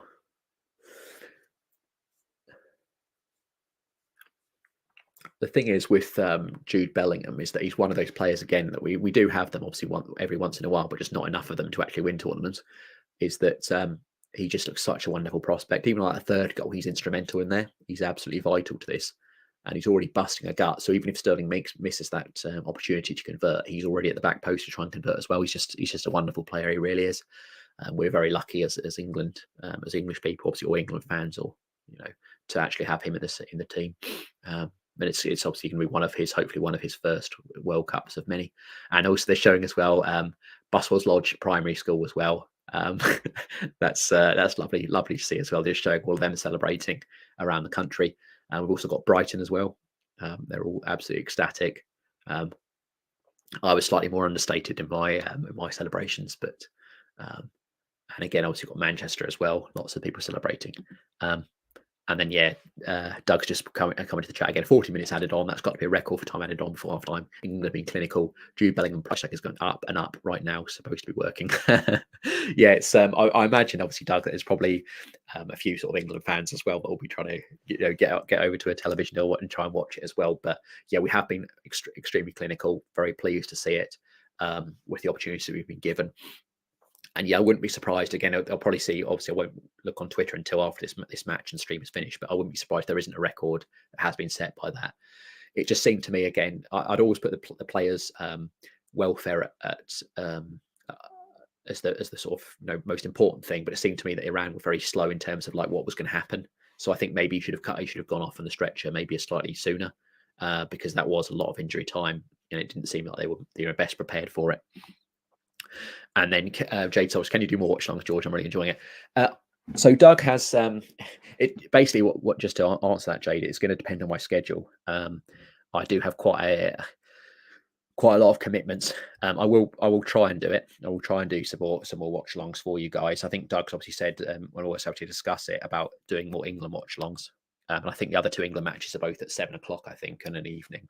So I think again, it will just depend on my schedule, but I think the Friday one I should be able to do. I can't remember if I think that's USA, isn't it? I think USA game is Friday at 7 o'clock. And then Wales game, I think, might be Tuesday, I think at 7 o'clock, which I might struggle more for that other game, the latter game, but I'll try and sort of do it as well. Or as well as other nations, maybe, if Doug will let me. But I know that Doug, it's his channel, he'll sort of take precedence on there as well. But it just depends, again, on schedules. And is it coming home to celebrate? No, as I said, I'm not going to be. I think there'll be some England fans on various medias or like Instagram, Twitter, that sort of stuff. Who'll probably be getting overboard here, but I'm not whatsoever. What I am saying is that this is very positive. I'd always said in prior predictions that it was very important, and I'd sort of get a good indication of how England would do on this World Cup from this first match. And I think this is a good indication that we could go far. So I think, yeah, it's early days. Like I said, we've still got 2 more matches left, and I anticipate both of them being more difficult, USA and Wales.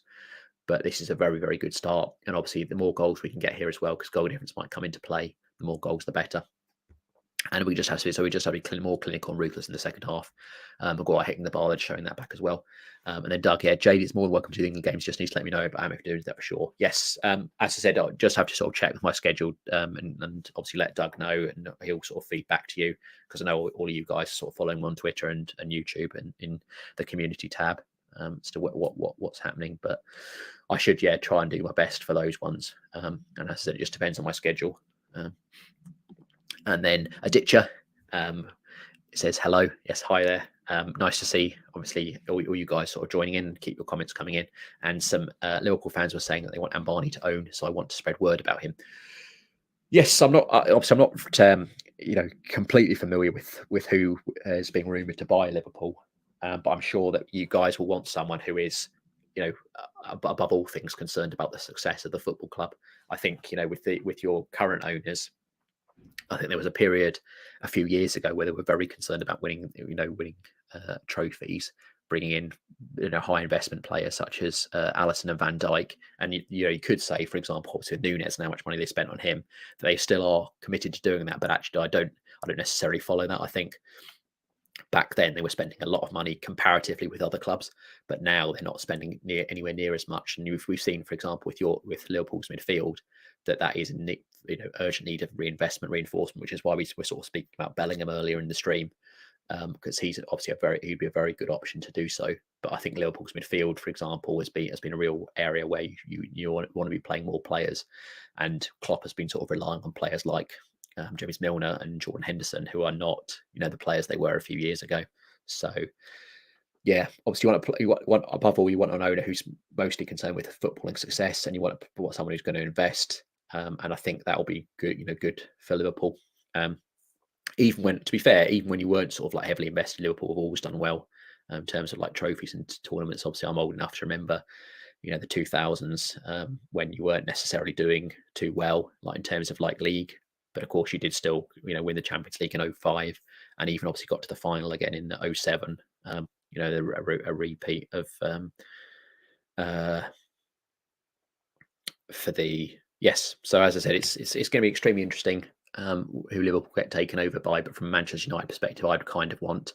I just got to see a comment I'll get to in a second, but yeah, it's going to be extremely interesting to see who Liverpool get. From a Manchester United perspective, I hope you guys don't get an owner who spends a lot, but I think you probably will. I think they will leave it in charge of an owner who does spend a lot, and that will only be good for Liverpool in terms of winning the major trophies. Especially, obviously, as we know, because Newcastle are going to be really high up as well with who they've got owning them now. How many do you think England will score against us? Also, you're talking about USA elevator and escalator fan. I think that'll be a tight game, so I would say probably like a 1-0 at the moment. Again, I'll have to obviously when the teams come out, I tend to sort of revise my predictions slightly. So when that match happens, I will do. And also I'll get a good indication for you guys this evening, won't I? When you guys play Wales, as to what your sort of team is like. But I'd say probably a narrow win with that one, and obviously a narrow win I'd say against Wales. But we might be able to afford a draw in one of those two matches, depending on how other results pan out in order to top the group. So yeah. And Barney bought World Cup rights for India. None of us can watch it because his streaming platform is dog shit. Yeah, that's without sort of going into different things. I don't know about that, but obviously Twitter does have, I would say, opportunities, shall we say, to watch things. Is all I'll say on that. If you do need it. And then you have obviously Liz has just said hi George in chat. Yep, thank you for joining us, Liz. And Barney will be worse than the Glazers. Well, it's a difficult thing, it's a difficult challenge, but it's for them to be worse than the Glazers because they really are, the absolute bottom of the barrel in terms of owners. And then it's pronounced James freaking Milner. Yes, no, obviously Milner's having a wonderful career, but I think he's just on his last legs now. And I think you've seen that he was obviously exemplary against Man City this season when I watched that match. But in other matches I've watched at Liverpool, it's just a shame really for, and obviously Ronaldo's got it as well now, where you've got players who have had phenomenal careers who unfortunately age and time catches up with all of them and they just can't do it anymore. So the mind is obviously exemplary. It's been honed for so many years, but the body just can't keep up anymore. And I think that's what's happened with Milner. And that's why, like I said, Liverpool are looking to invest into the midfield. Aren't due by owners buying us as a Hurricane Escalator fan. Like I said, I obviously keep track of Liverpool like in the sort of periphery, because obviously I'm a Manchester United fan, but I'm not quite sure what the ownership situation was. Obviously, I was fully aware when the news broke that you were getting new owners, and obviously that the current owners have put the club up for sale. Because I was incredibly pissed off, because I thought that's another club that's going to get extremely good owners who are going to invest a lot, and again another club who will probably already, you guys, in recent history ahead of us in terms of like winning so many major trophies. And that's just another sign that you'll stay ahead of us, because even though we had obviously Jim Ratcliffe was rumoured to buy us, there's also been news leaked that he's decided that he's pulled out of the race now. So we've not even got, as a United fan, we've not even got a prospective new buyer. So we're just going to stick with the same old crap, probably for the foreseeable with Glazers. And yeah, I'm watching the World Cup in a pirating stream because the official stream won't even load. Yeah. As I said, there are opportunities or other things that you can do in order to watch them. Obviously, there are other websites as well to use. But yeah, as I said, it's interesting to see what happens with Liverpool.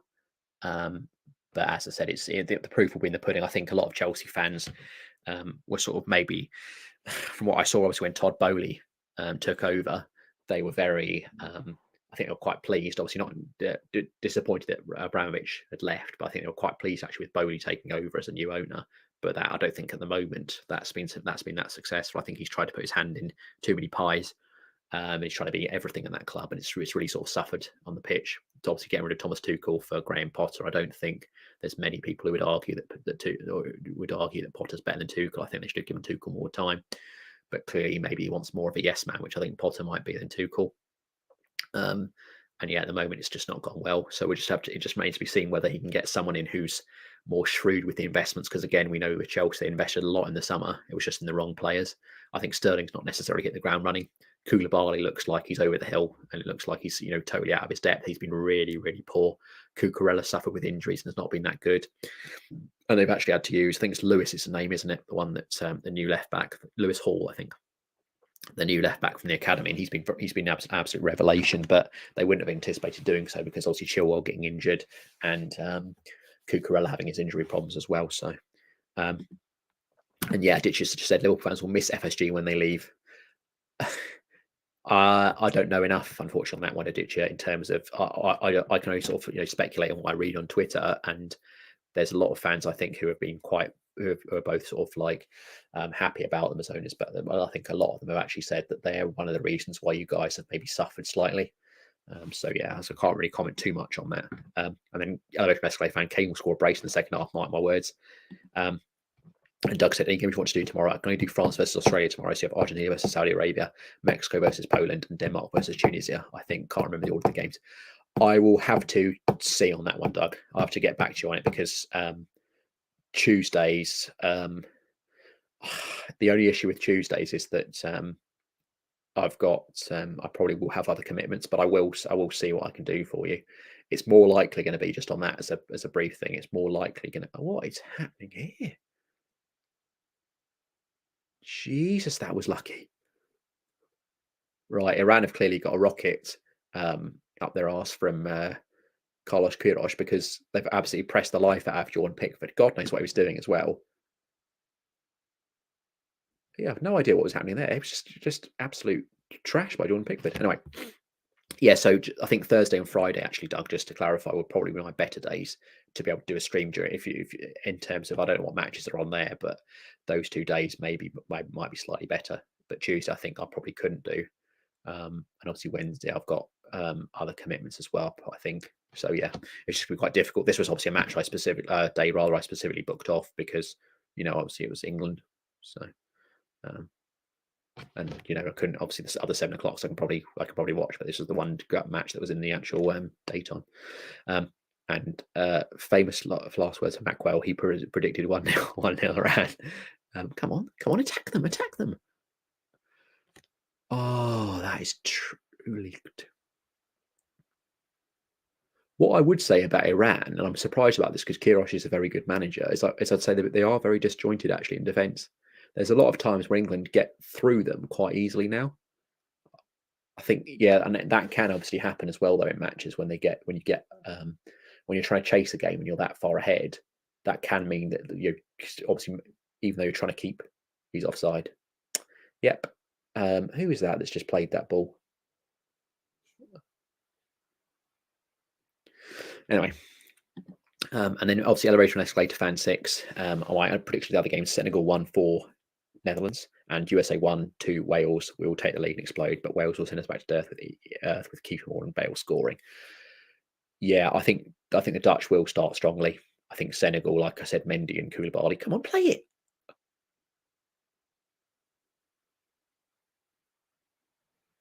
That's definitely a foul. Has he given it? Yes, and he's given a yellow card. Right, here we go. Here's Trippier. This better be Trippier on this free kick. It better not be Mount or Kane. Oh, God.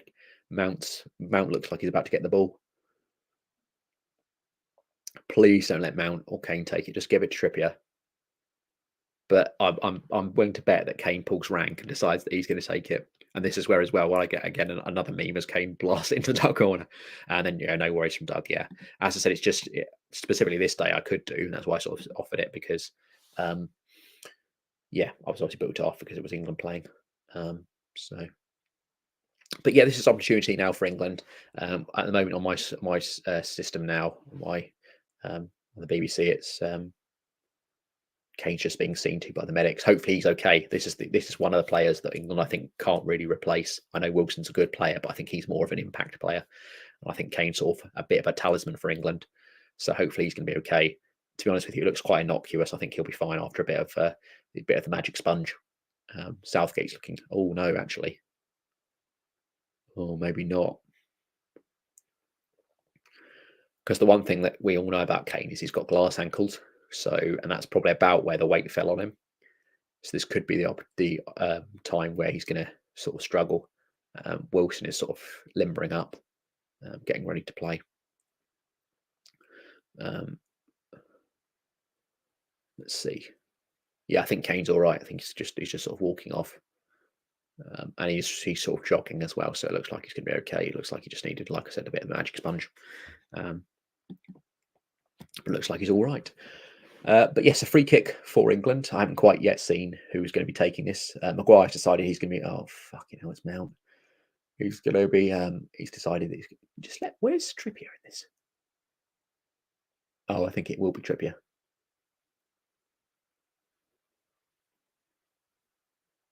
Do not let Mount take this.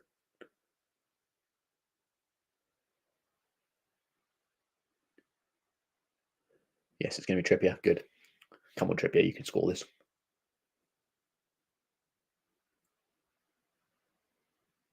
Oh, he's hit the wall. Yeah, disappointing Trippier, but I still, regardless, I still want Trippier on free kicks. He's going to be far better at free kicks than the others that are around there.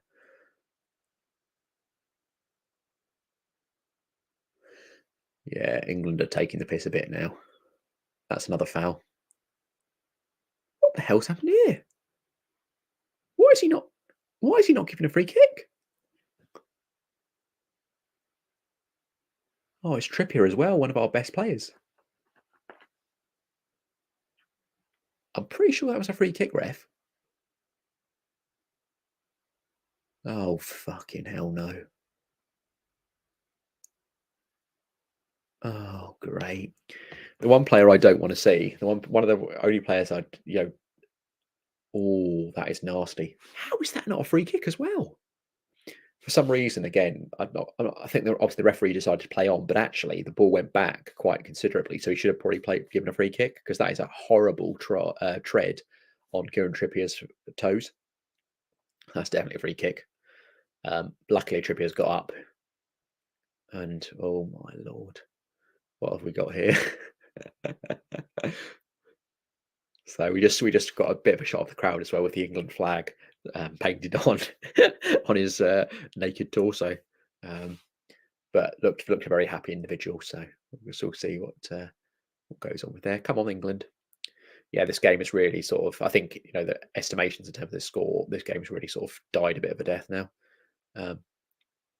What I would say for Iran's point of view is they don't want to get. They obviously are going to have to try and press because they do want to try and get back into it. But you don't want to put too many men forward because then you just get picked off on the and there'll be nothing worse than maybe like a 5, 6, 7, something like that. Because you've pushed too many men forward, you want to maybe sort of shut up shop as well at the same time. Because, like I said, goal difference could come into play for either first or second position. You don't want to get battered by someone. So,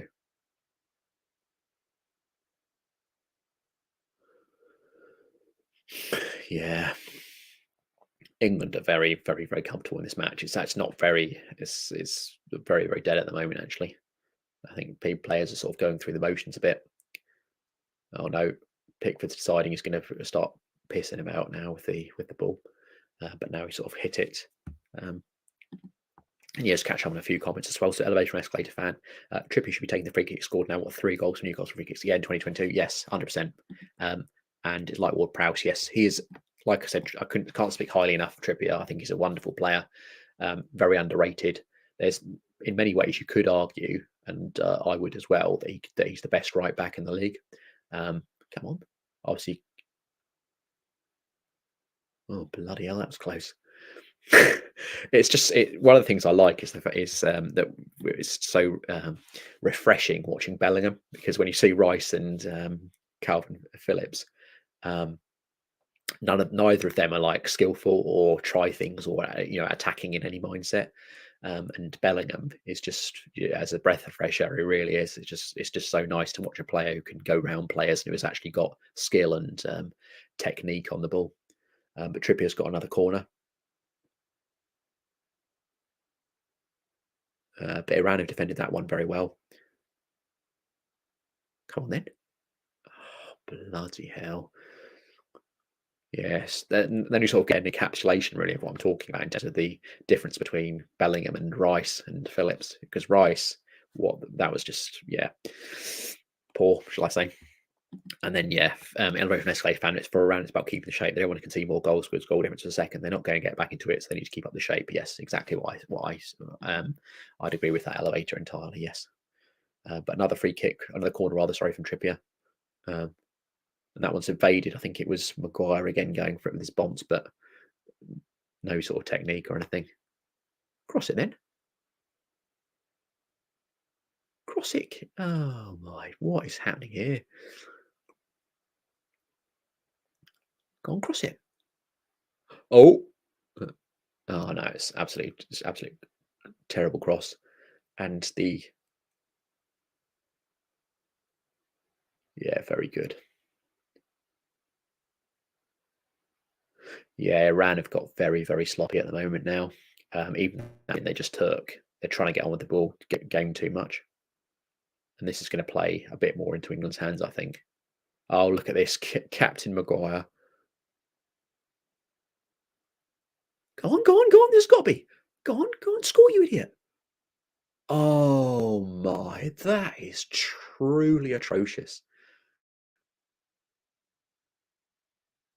How has he not scored? So, yeah, Raheem Sterling, I've absolutely no idea how he's not scored. I mean, it was brilliant defending actually from Iran, but I just don't know how Raheem Sterling has not scored here. I mean, it's brilliant play with Harry Kane, but when Sterling's free, you just expect him to score. It's just absolutely terrible. Um, yeah, really, really poor.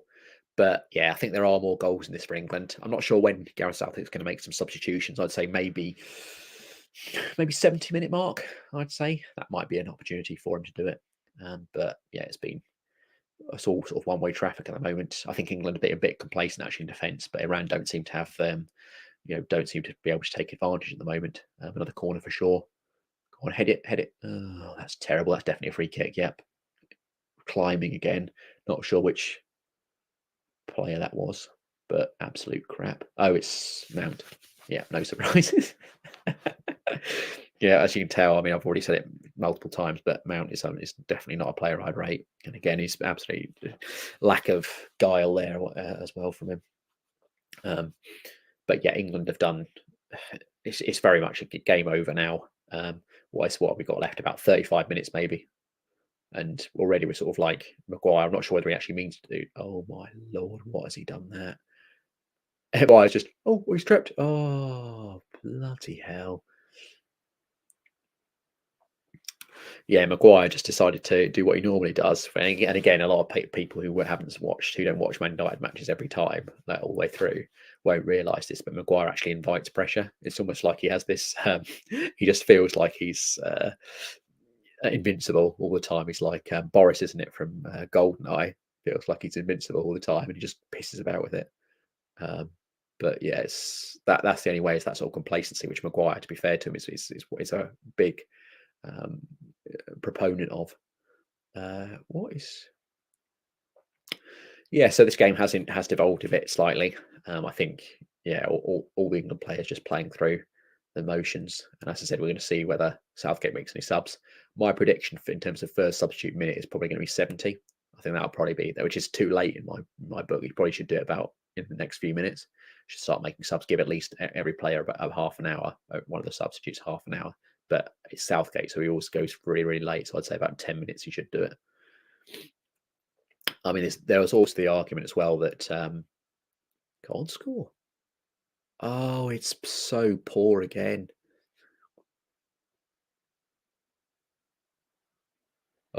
Maguire's isolated.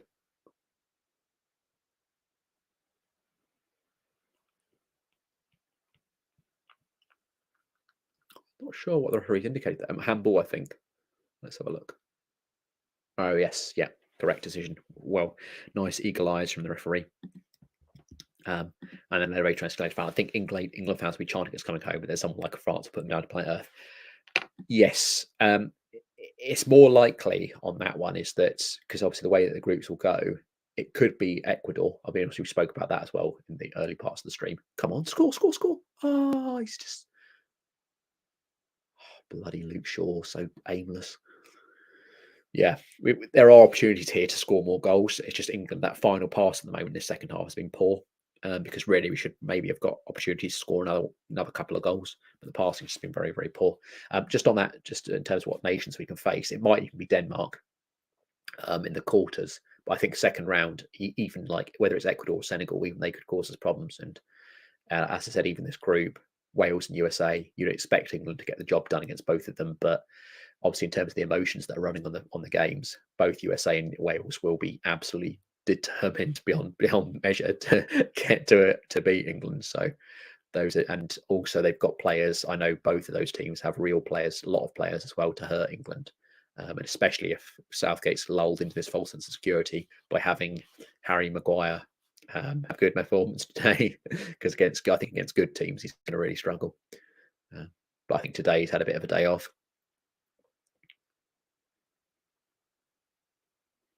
Oh, here he is again. What a ball from Harry Maguire. He's put Kieran Trippier under massive pressure. Oh, flipping heck.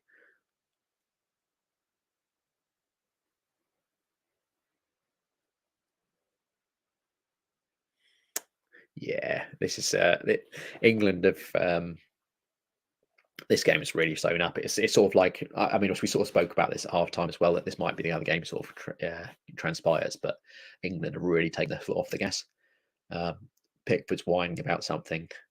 He sort of calmed down to Harry and John. I think he was basically doing that for both of them, because he was like, "Oh, I've got it for, calmness or whatever." But he's very, and it has sort of nicely eked out this match. So you've got about half an hour to go. What is he? See, if this was a ruthless manager, let's say like it was like Pep Guardiola or someone like that, he might even like throw on extra attackers to try and score like 4, 5, 6, whatever. But of course, it's Southgate, so again, we're going to see the same old situation. No extra attackers. It probably might. I wouldn't be surprised actually if one of the subs, go on, pass it. Oh, pass it now. This has got to be a goal. Come on, score. Oh yes, yeah. That was way too easy. That goal was way too easy. Full marks to Saka again, of course, because he hit at the right point. But that goal was really, really disappointing from Iran. Did you not? I think it was almost like the players actually gave up. Like no one closed him down, and that was like almost like a FIFA jammy goal. But yeah, 4-0 for England. This is at the moment you might say, as I said, champagne stuff, but actually a lot of this has been caused by Iran just almost giving up. Play here from, I think it's Raheem Sterling, brings the ball to Saka. It looks like he's might have lost an opportunity to his time, but just look at this. Look at the walking from the Iran defense. It's really, really poor. And as Elevation Escalator fans put, 4-0 Saka. This is an absolute walkover now. This could be quite a high scoring match now. It depends, like I said, whether England fancy it. This could be like 5, 6, 7, quite easily. But that is just such a poor goal to concede. It really is. The Iran goalkeeper doesn't even dive, but his defense have done him absolutely no favors either. Just really, really poor. And this is Saka's could honor almost he's on a World Cup hat trick, isn't he? Which I'm not sure how many players have done that, but Saka's got an opportunity for a hat trick. That the other thing I would say is that, and I've said this before, obviously in terms of like the Golden Boot winners, is that if you have normally a Golden Boot winner gets a lot of goals in the group stages, and so Saka will be probably hoping now that obviously got a couple here. He's going to be hoping that he's going to get as many as possible against Iran, and then maybe even 1 or 2 more against other teams, and he'll almost have the Golden Boot. But Iran have been so poor. They really have.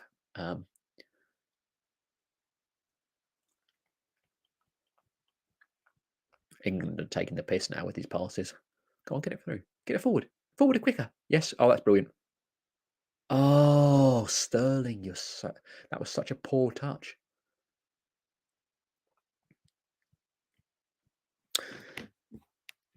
And then the very nice life. I'm just thinking what you lot would do against us. No, I don't. I don't see that match being anywhere like this.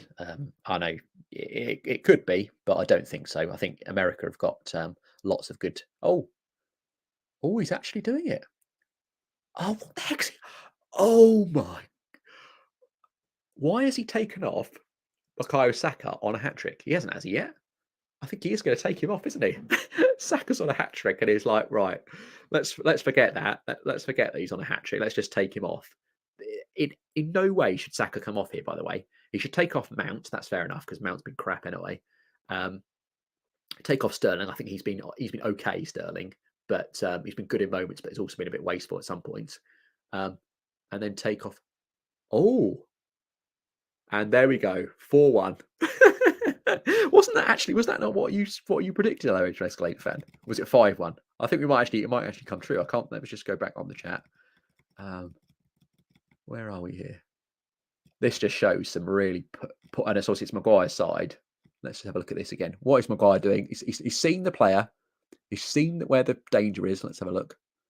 So there's no danger at this point.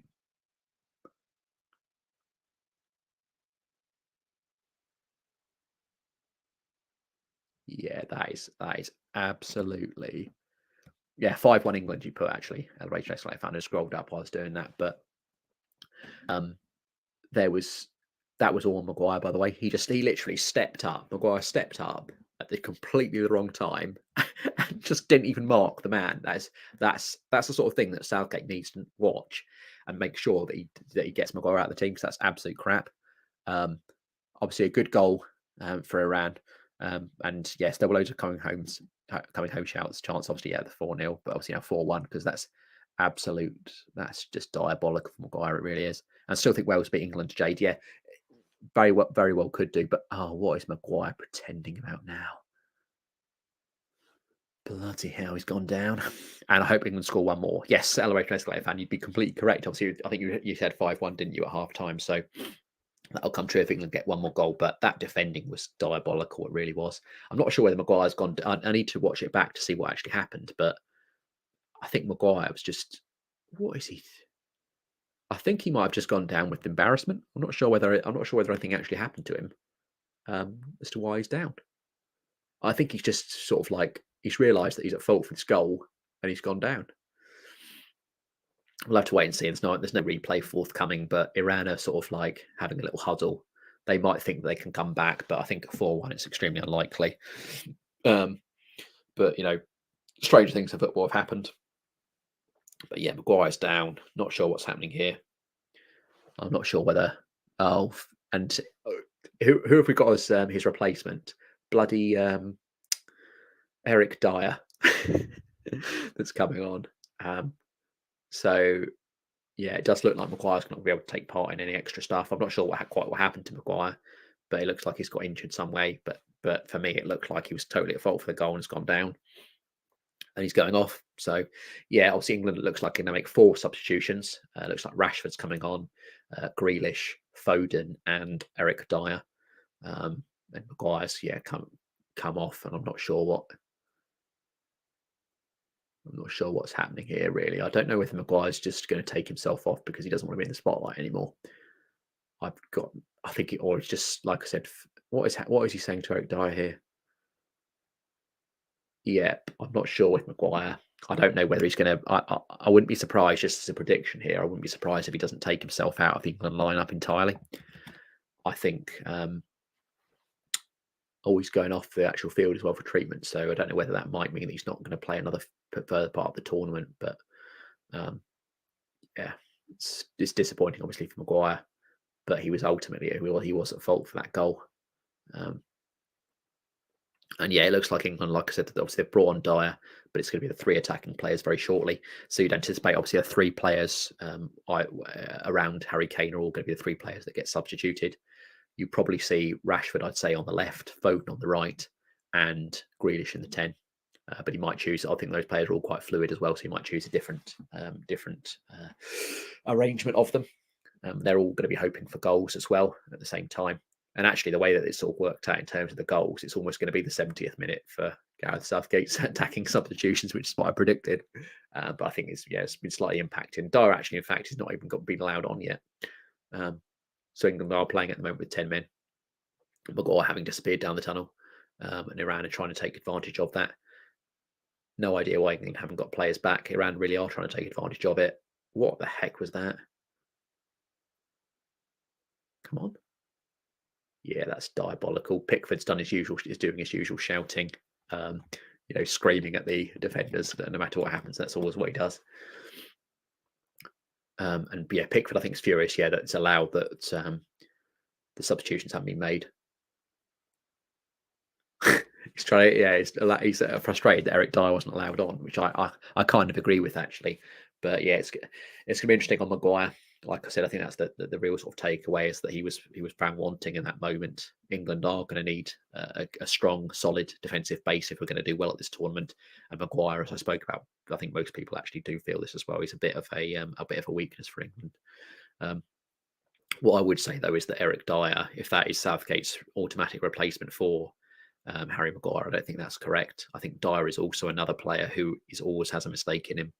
And I don't want to see again in a major tournament players making horrific errors like that. So I don't think Dyer's the natural replacement. I think we should be giving Ben White a bit of a run out instead, or even sort of moving things around. Maybe have Kyle Walker playing back there. But yeah, it's good. Obviously, all the substitutions are now being made for England that I've mentioned previously. So Grealish, Foden, and Rashford.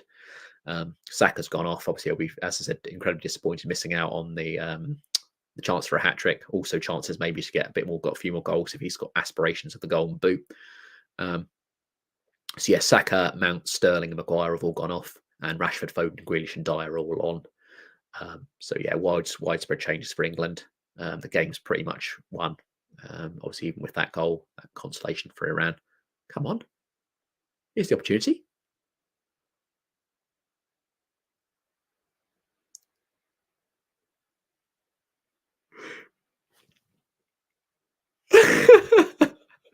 Oh my lord, it's 5-1. Marcus Rashford. Do you know what the funniest thing about that is? Is the fact that that would have gone to Saka. If he'd stayed on, that would have gone to Bukayo Saka. He just got his hat trick. Can you imagine? Like Saka's a very intelligent guy. I know he got good marks for his in his education. He's just sitting there on the bench and he's like, "Why the fuck was I not on to score this goal?" This is just schoolboy stuff. It really is. Like, what these Iran defenders? What is happening here? It's a good finish. It's good composure from Rashford. It's a good goal, but it's it's just piss poor defending from Iran. It really is, and it's obviously a good finish from Marcus Rashford, but yeah, it's just piss poor defending. It really is. 5-1. This is a real, yeah. And obviously, yeah, as you said, a Red Escalade fan, yes, 5-1. I called it. The thing is, obviously, there's probably is there about 20 minutes left, including injury time. And yeah, Jade sort of said Iran scored, so I'm happy. Yes, they got their goal, but this is a real humbling, unfortunately, for Iran. This is 4-goal deficit already in terms of goal difference, and yeah, it's been a real lesson, I think. And I think Wales and the USA will be licking their lips a bit about the prospect of playing Iran. But obviously, Quieroz, I'm sure, will work with them and try and make them a bit more solid in the next couple of matches. So this was a good opportunity, a good time, really, I think, for England to play Iran at this point. But yeah, 5-1 is really disappointing for Iran. Rashford's obviously done his chances no harm in terms of his opportunities at this World Cup. But what I would say for England is that we do have, I think, obviously with those substitutions that came on, we do have lots of strength and depth in attacking areas. Having Rashford, Grealish, and Foden coming on, that's incredible strength and depth at the top. I think it's more in midfield and defence is where we're sort of lacking in terms of strength and depth compared to other top squads. But having said that, obviously we do have Wilson, and obviously that we did want to see him get given a run out. It looks like he is going to be. And Grealish has just gone over. I'm not sure what he was doing, but he's just gone over. But yes, Marcus Rashford, first World Cup goal. Obviously showing that as well. Really pleased for him. I'm a real big fan of Rashford. Good, obviously a Man United player. Good to see him get his goal. And yeah, hopefully that again will push him on, get him to spur him on to further heights. Because actually for Man United, he's been very, very good this season. Come on. What is he? That's one thing about Grealish is he always holds onto the ball far too long. Should we just pass it much more quickly and more fluidly?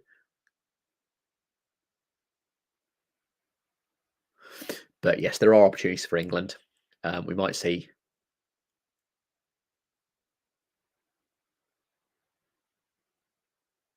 Come on, press him, press him, press him. Oh, yes, yes, yes.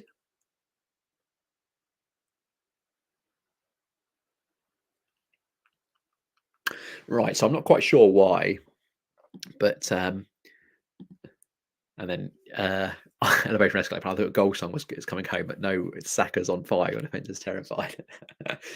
Yeah, he's been very, very good, Saka, this match. But again, you've got to look a bit at the opposition. I think Iran have just been very, very poor. Um, yeah, as I said, Wales and USA are going to be looking at this and thinking they can get some joy against Iran. Um, it's just both. I think for Iran, it's just lack of organisation, which again is surprising. Like obviously, Rio Ferdinand was talked glowingly, and I know obviously as a Man United fan myself that Queiroz is a good manager, but this has just been absolutely abysmal. The defence has been a shambles.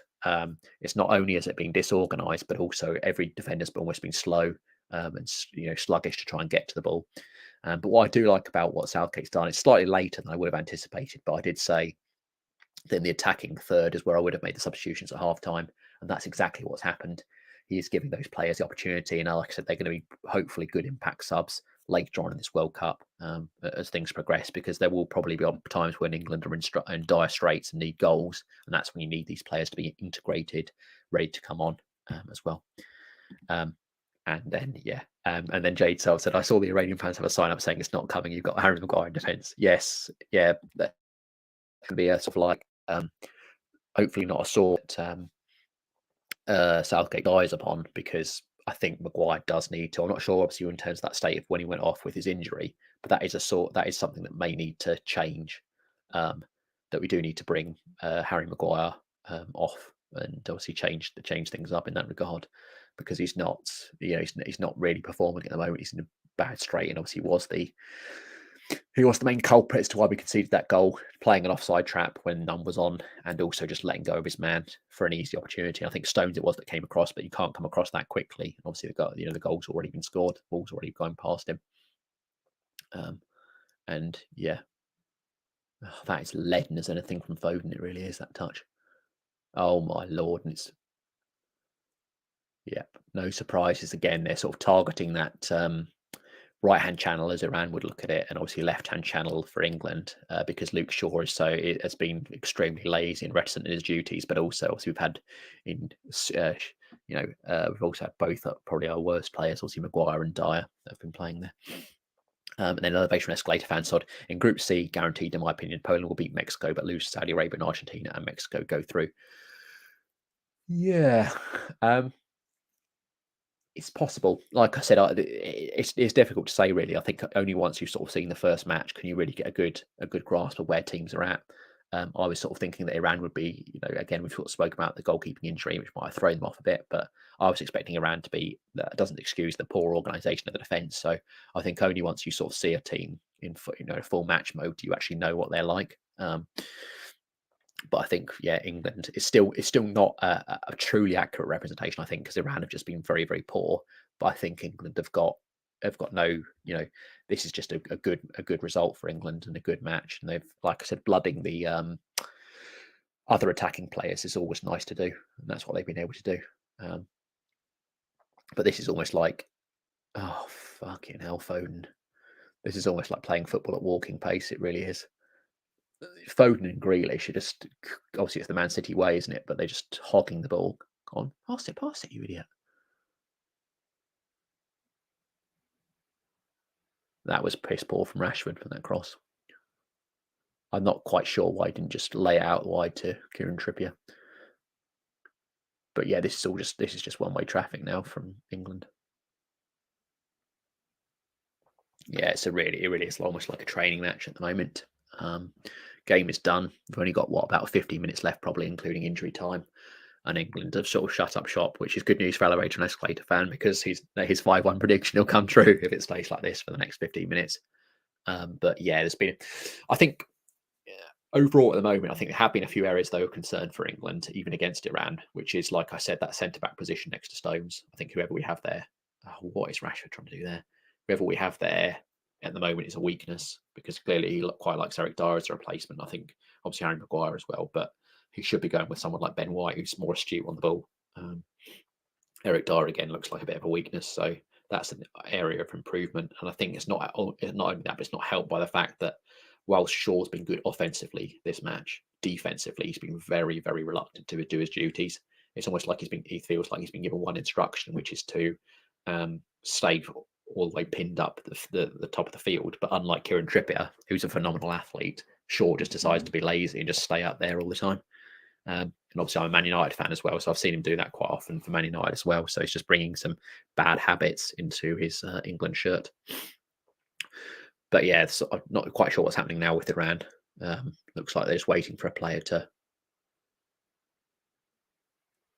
Yeah, we've got absolutely no idea what's happening at the moment. Looks like an injury. I think they just want the game to be honest with you, I think Iran just want the game to be over. I think they're just wasting time now. They want it to finish like this. That'll be something, it's not too grim. It is a poor defeat, but of course it's no, there is still opportunities to come back against USA and Wales, but they're just hopeful. I think everyone's sort of waiting for the final whistle now.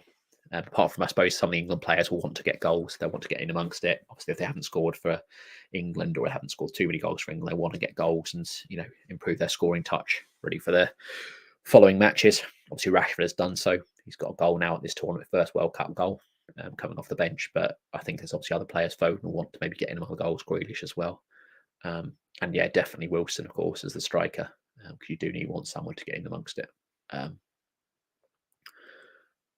But yeah, we're basically seeing here just wasting time. The Iranian medics and stuff have been very, very slow so far this match, haven't they? On the goalkeeper, like I said, that enabled 14 minutes of injury time. And obviously for this injury now, it's probably at least gone out by about 3 minutes. So just very, very slow.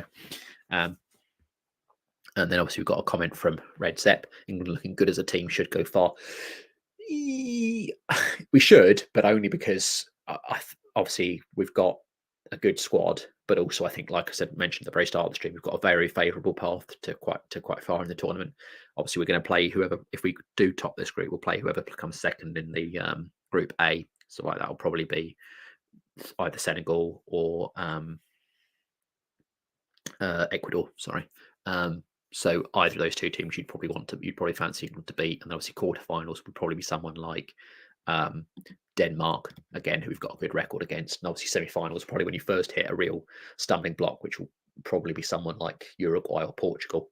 Whereas on the other half of the draw, you've got both Brazil and Argentina, so that's when things are going to be really, really tricky. Obviously, but you avoid them until the final. So there's a chance for any team on this side of the draw, if England do top it, to go quite far. Assuming, of course, that Brazil and Argentina do top their groups, because that's what happens when you can change paths. But now Eric Dyer's got the ball, and yeah, England are just he's gone. Is he tying a shoelace? Yeah, this is just passing about now. It's really like a training drill. And then Elevation Wrestler fan, I wonder how Carlos Quieroz is feeling. I think he'll just be very, very disappointed.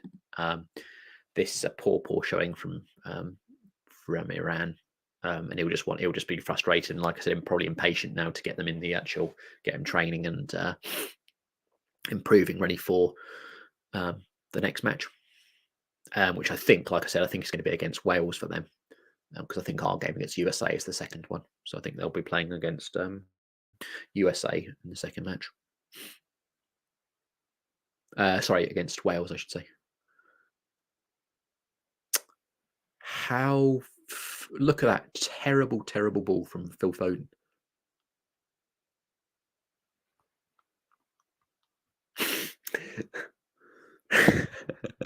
That's the thing, is that everyone's now being selfish. So like Rashford shouldn't have done what he just did. Go on, shoot. Oh, that is brilliant defending.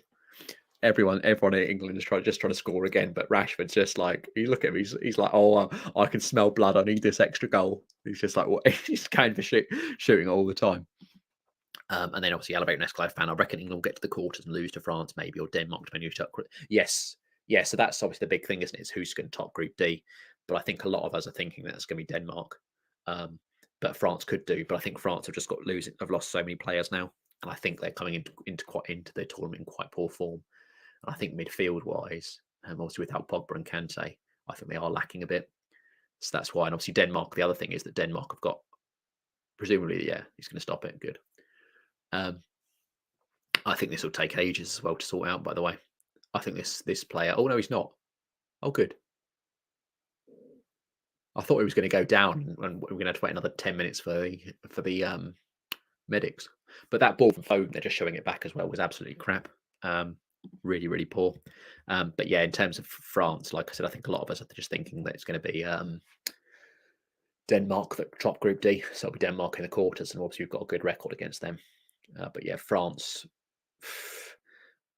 on paper do have an incredible squad, but they've lost so many key players, and I think even like the defence, there's always a chance by that point that maybe some of the defenders, the best of the top defenders, will have been injured because they are very injury prone. People like Lucas Hernandez is injury prone now. Rafael Varane, obviously, I know from as a Man United fan, he's incredibly injury prone. So the chance, go on, pass it. Oh my fucking god! That again is a bit about the fact that Wilson and Rashford not really worked together, because that was pretty poor. That probably should have been another goal. But it does look like El Rey fan, you are going to be right. It does look like it's going to be 5-1, unless we see an extra goal in the next few minutes. But it looks like Iran are actually sharp and really just literally every man behind the ball and just try and soak everything up. It's whether they can do. Let's have a look here.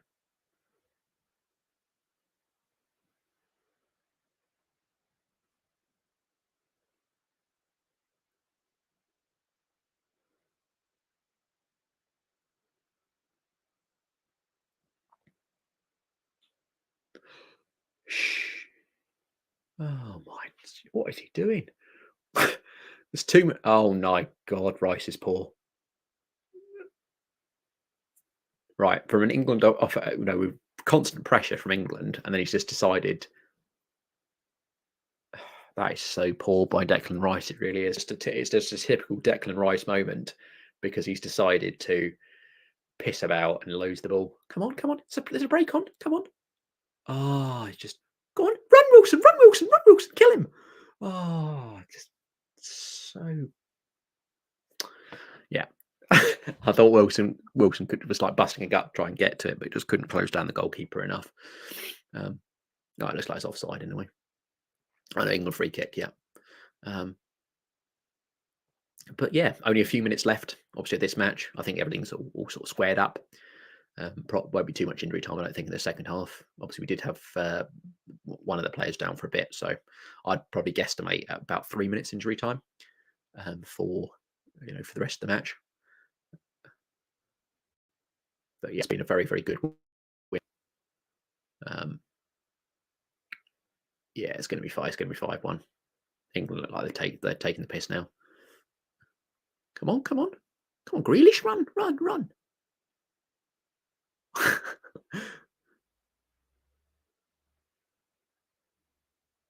Offside again.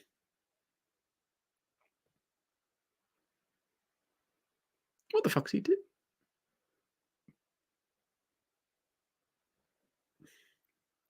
Right, there's now a bit of a dispute about where the free kicks have been taken with this offside, but they've resolved it now, and England are just playing keep ball. It's basically just Bellingham and Shaw hitting about 5-1-2s to one another. Yeah, this is just easy stuff. I do think as well. What's nice is, because I've sort of mentioned this previously, is that I'm probably gonna. I've got low battery actually on my computer, so I think obviously once this stream has ended, let me just quickly double check what have I got in terms of my. Okay, I've got 10%. Right, I should be able to. I should be okay as long as this doesn't take too long. I probably should have plugged it in as well, but I think obviously it's just sort of drained everything with all the stream and stuff. So I've only got a few minutes left of battery life, but obviously only a few minutes left of this match. So I'll probably finish almost extremely. The stream will finish after the final whistle's blown, and maybe give a few little extra thoughts. But yeah, this is just. Oh my Christ! Look at this possession thing. Possession and contest. That basically that sort of sums up really for England, doesn't it? Is the fact that Iran haven't really contested at all. I think there's been lots of, especially in that defensive third, in Iran's defensive third. Iran have just been very, very lazy and poor. Go on. This has got to be a goal. This has got to be a goal now. Yes, as long as he's not offside. But it's Jackie Grealish with the goal. And yeah, it's now 6-1. So Elevator, unfortunately, just about pipped. I don't know. Again, obviously, we'll have to see whether it's offside though, because it did look close. So it might be. Let's just have a look. So little flick. For me, that's definitely onside. You can't definitely tell, but it looks like for me that Wilson's timed his run to perfection, and he's very unselfish here. Just squares the ball back to Jack Grealish and a Grealish finish. So that does look. Again, we'll have to see whether VAR has it, but that looks like it's 6-1 all day for me. And then obviously, Elevate and Escalade. I honestly think the injuries will help France because the judging won't be as fiery as it would be without the injuries. If most players weren't injured, I honestly would say France get grouped. Yes, whether they group together, yeah. But yes, that looks like it's going to be 6-1 as well. And yeah, what is he? Why is he doing that celebration when it's 6-1? It shows absolutely no consideration for the fact that Iran are being humiliated. Most players would be, or most people would be, sort of. I suppose it's this World Cup goal, isn't it? So I shouldn't be too harsh, but I would hope that most players would sort of be like, celebrate a bit, but not go over the top when it's when it's now this score. Yeah, but I suppose but I'll just let him get away with it, but because he's excited. But I wouldn't be doing that at that score. And then yes, Elevator and Escalator, as you said, 6-1, my 5-1 when they win. You were close. I think, to be honest with you, England should probably have scored a lot more actually than this. This second half to be very, very wasteful. And Red Zep, Iran is still a better team than Qatar. Yes. Well, yeah, it's just a very, very poor day at the office for Iran. I think this is going to just be it's just a very, very, very bad result for Iran, but it's only 3 points lost. It's more the goal difference as well. It's going to be a big problem for them. England just this is what England have done well is they have actually invited Iran on in terms of pressure, and it's all come to blows. And obviously, Jade, your England's good luck charm. Well, yeah, I think it's more the fact that this Iran have just been very, very poor. England, I'd also been watching this. Oh, there's 10 minutes of injury time apparently. I'll be off the screen just temporarily, guys, just because I'm just going to plug my laptop in, so I'll only be gone for about 20 seconds or so. Just because I didn't realize it's going to be. I've got very few battery life left, percentage battery life. So I don't want it to cut out. I would probably have had enough if they'd been like 1 or 2 minutes injury time, but maybe not 10. So just give me a moment. Obviously, Elevator and England beat Panama 6-1 in 2018. I think so, yes. Yeah, just give me 1 second.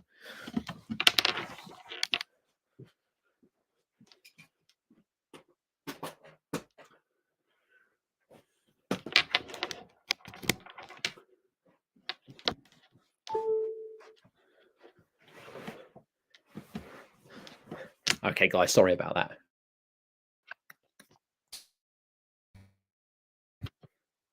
That's now all sorted. So just had to make sure I plugged it in. Obviously, get it back on charge.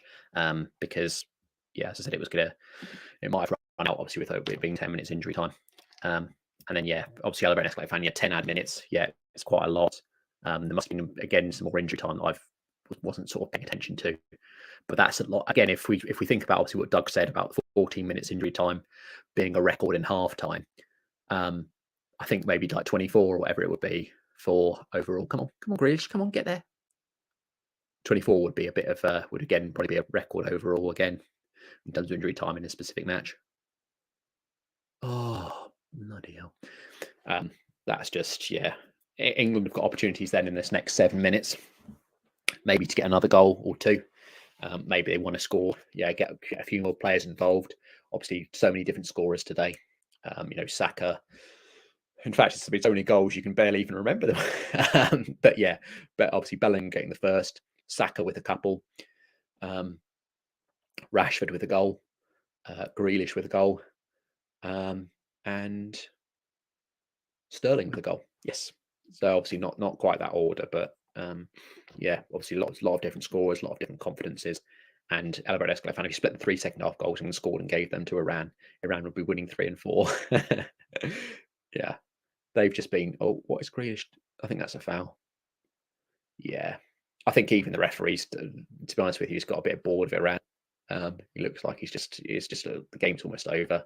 But I think England should really still be going for this jugular. Literally, could try and score another few goals. Just get the ball up. Come on, just burst. Look at how lazy Iran really are. Look here. Come on, just play it through.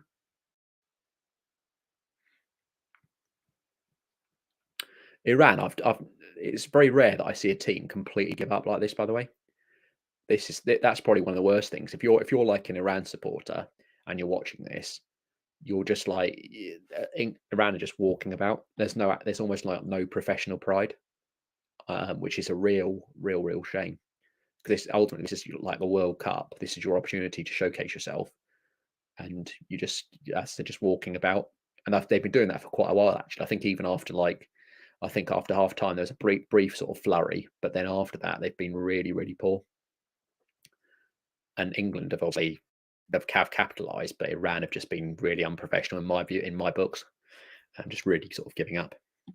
And then it's a very nice fact Iran have given up. I guess I think Hadfi just even that. I think it was Rice. I think was just running through them, and it was just no one even trying to close him down. They've just been really poor. But there is an opportunity now for Iran. Can they get another one back? Make it scoreline a bit more respectable. Not with a ball like that. That's absolutely terrible. Come on, run!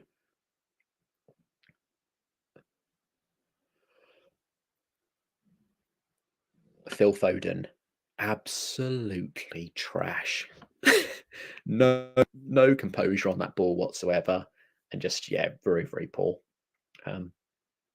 But yeah, still a few minutes left. Looks like both teams are now going for a bit. Iran have now sort of pushing bodies forward. They don't care about if it goes to 7. They just want another goal back, make it 6-2, a bit more respectable. And England, for their part, are also slow. Come on, just run!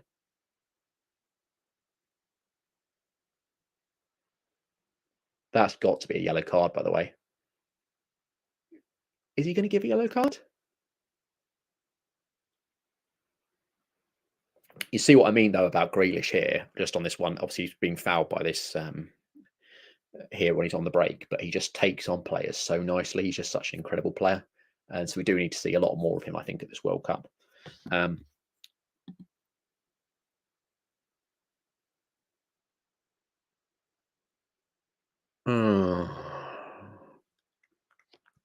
And yeah, great start for England, but not coming home, to be honest, as elevator escalator. Yeah, it's not. I'm not. As I said, I'm not. There will be a lot of England fans that might be saying that, but I won't be saying it. So it's just, as I said, it's just a one-off match. Sterner tests again, like I mentioned before, all that time ago, USA and Wales. This has just been a very good day at the office. Getting some good blood and obviously they've got some goals as well. The two of the substitutes, Grealish and Rashford, and we've been able to rest a few players, and there's been no injuries apart from to Maguire.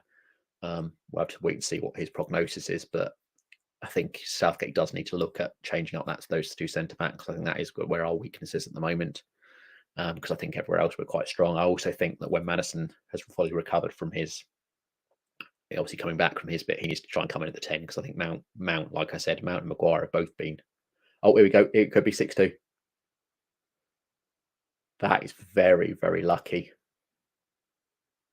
I'm pretty sure Pickford has saved that. Let me just see.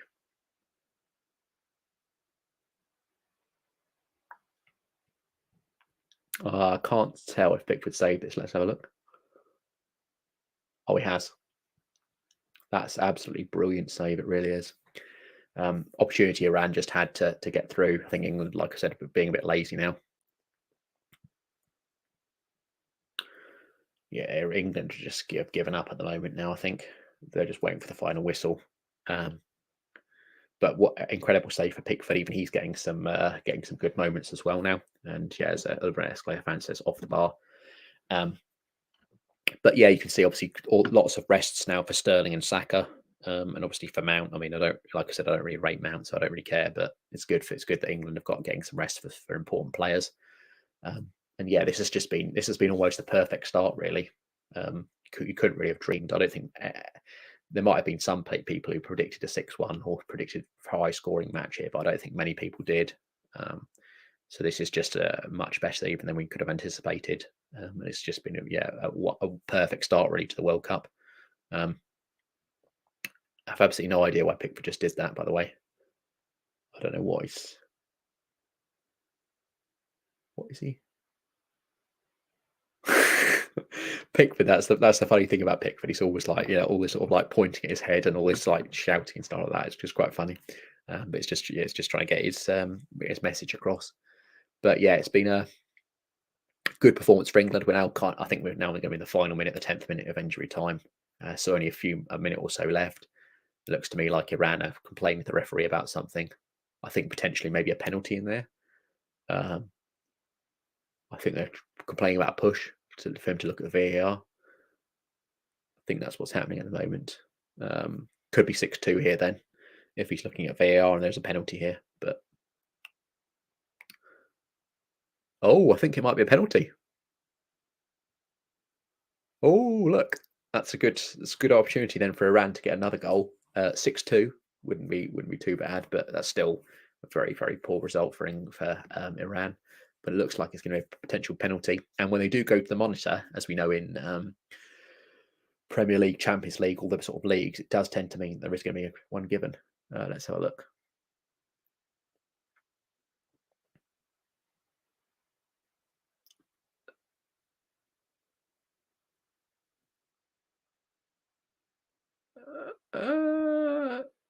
Not for me, but they probably will give it now. I don't think, again, that's the sort of thing that you'd never get given for in the Premier League. But I think now he's been looking at it all this time. I think he's going to give it. So I think this will be a penalty. It looks like he's taking ages over that. For me, that's not a penalty. Again, just being totally neutral here, it's not a penalty, but he's going to give it. Let's have a look. He's running off. He looks like he's going to give it.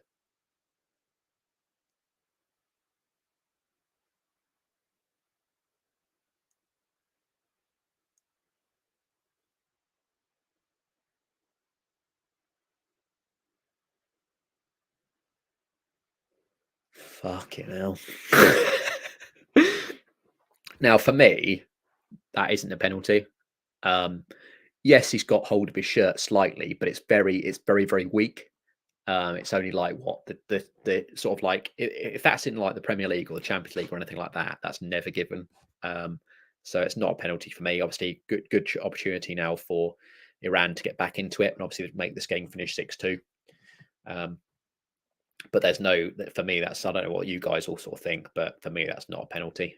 Obviously, you get Elevator and Escalator fans saying 2 games, 2 penalties. Yeah, I think the other one was definitely a penalty for Valencia. He definitely got tripped, but for me, that's not a penalty. It's very, very weak, and that isn't a penalty. But obviously, Iran have a chance now to get it back into it and obviously make it 6-2 and obviously finish this game off. But that's never a penalty for me. So yeah, again, obviously you guys can all have your own minds about whether it is or not, but it's one of the softest penalties you're ever likely to see, that one. And now it's obviously going to be Taremi, I think. Let's have a look. Yep. And he scored. So that's 6-2. Obviously Taremi, I think, is now a brace. So yeah, England have managed to let another chance go, but for me, that's not a penalty. We might see a lot of that though at this World Cup. We might see a lot of, again, obviously with VAR now fully in place. We might see a lot of penalties in games, but that's it's not a penalty for me. And then yeah, Elevator and Escalator fan, yep, 6. It's 6-2 now, yeah. And in the end, to win and take care. Douglas dresses as George says Ballum, yeah. Yes, dressed, yes. But yes, that is the full time. Let's just double check. I think yes, it is. Yep, everyone's all slapping on the back. Kelsey getting a slap. Congratulate you, slap on the back. Thank you very much, everyone, for tuning in. 6-2 win for England against Iran. Extremely good. Not a penalty for me at the end, but obviously England move on. Good to get blood for a lot of the newer players. Obviously, substitutions. Good to see England score so many goals. And yeah, obviously take care from Elevator and Escalator fan. Yeah, thank you very much for everyone for tuning in. obviously I might see you again at some point doing other watch along. So do keep an eye on Doug's socials for that. And yeah, absolutely perfect. Do remember to like, share, and subscribe as well, as always. And yeah, thank you very much, guys. Take care and enjoy.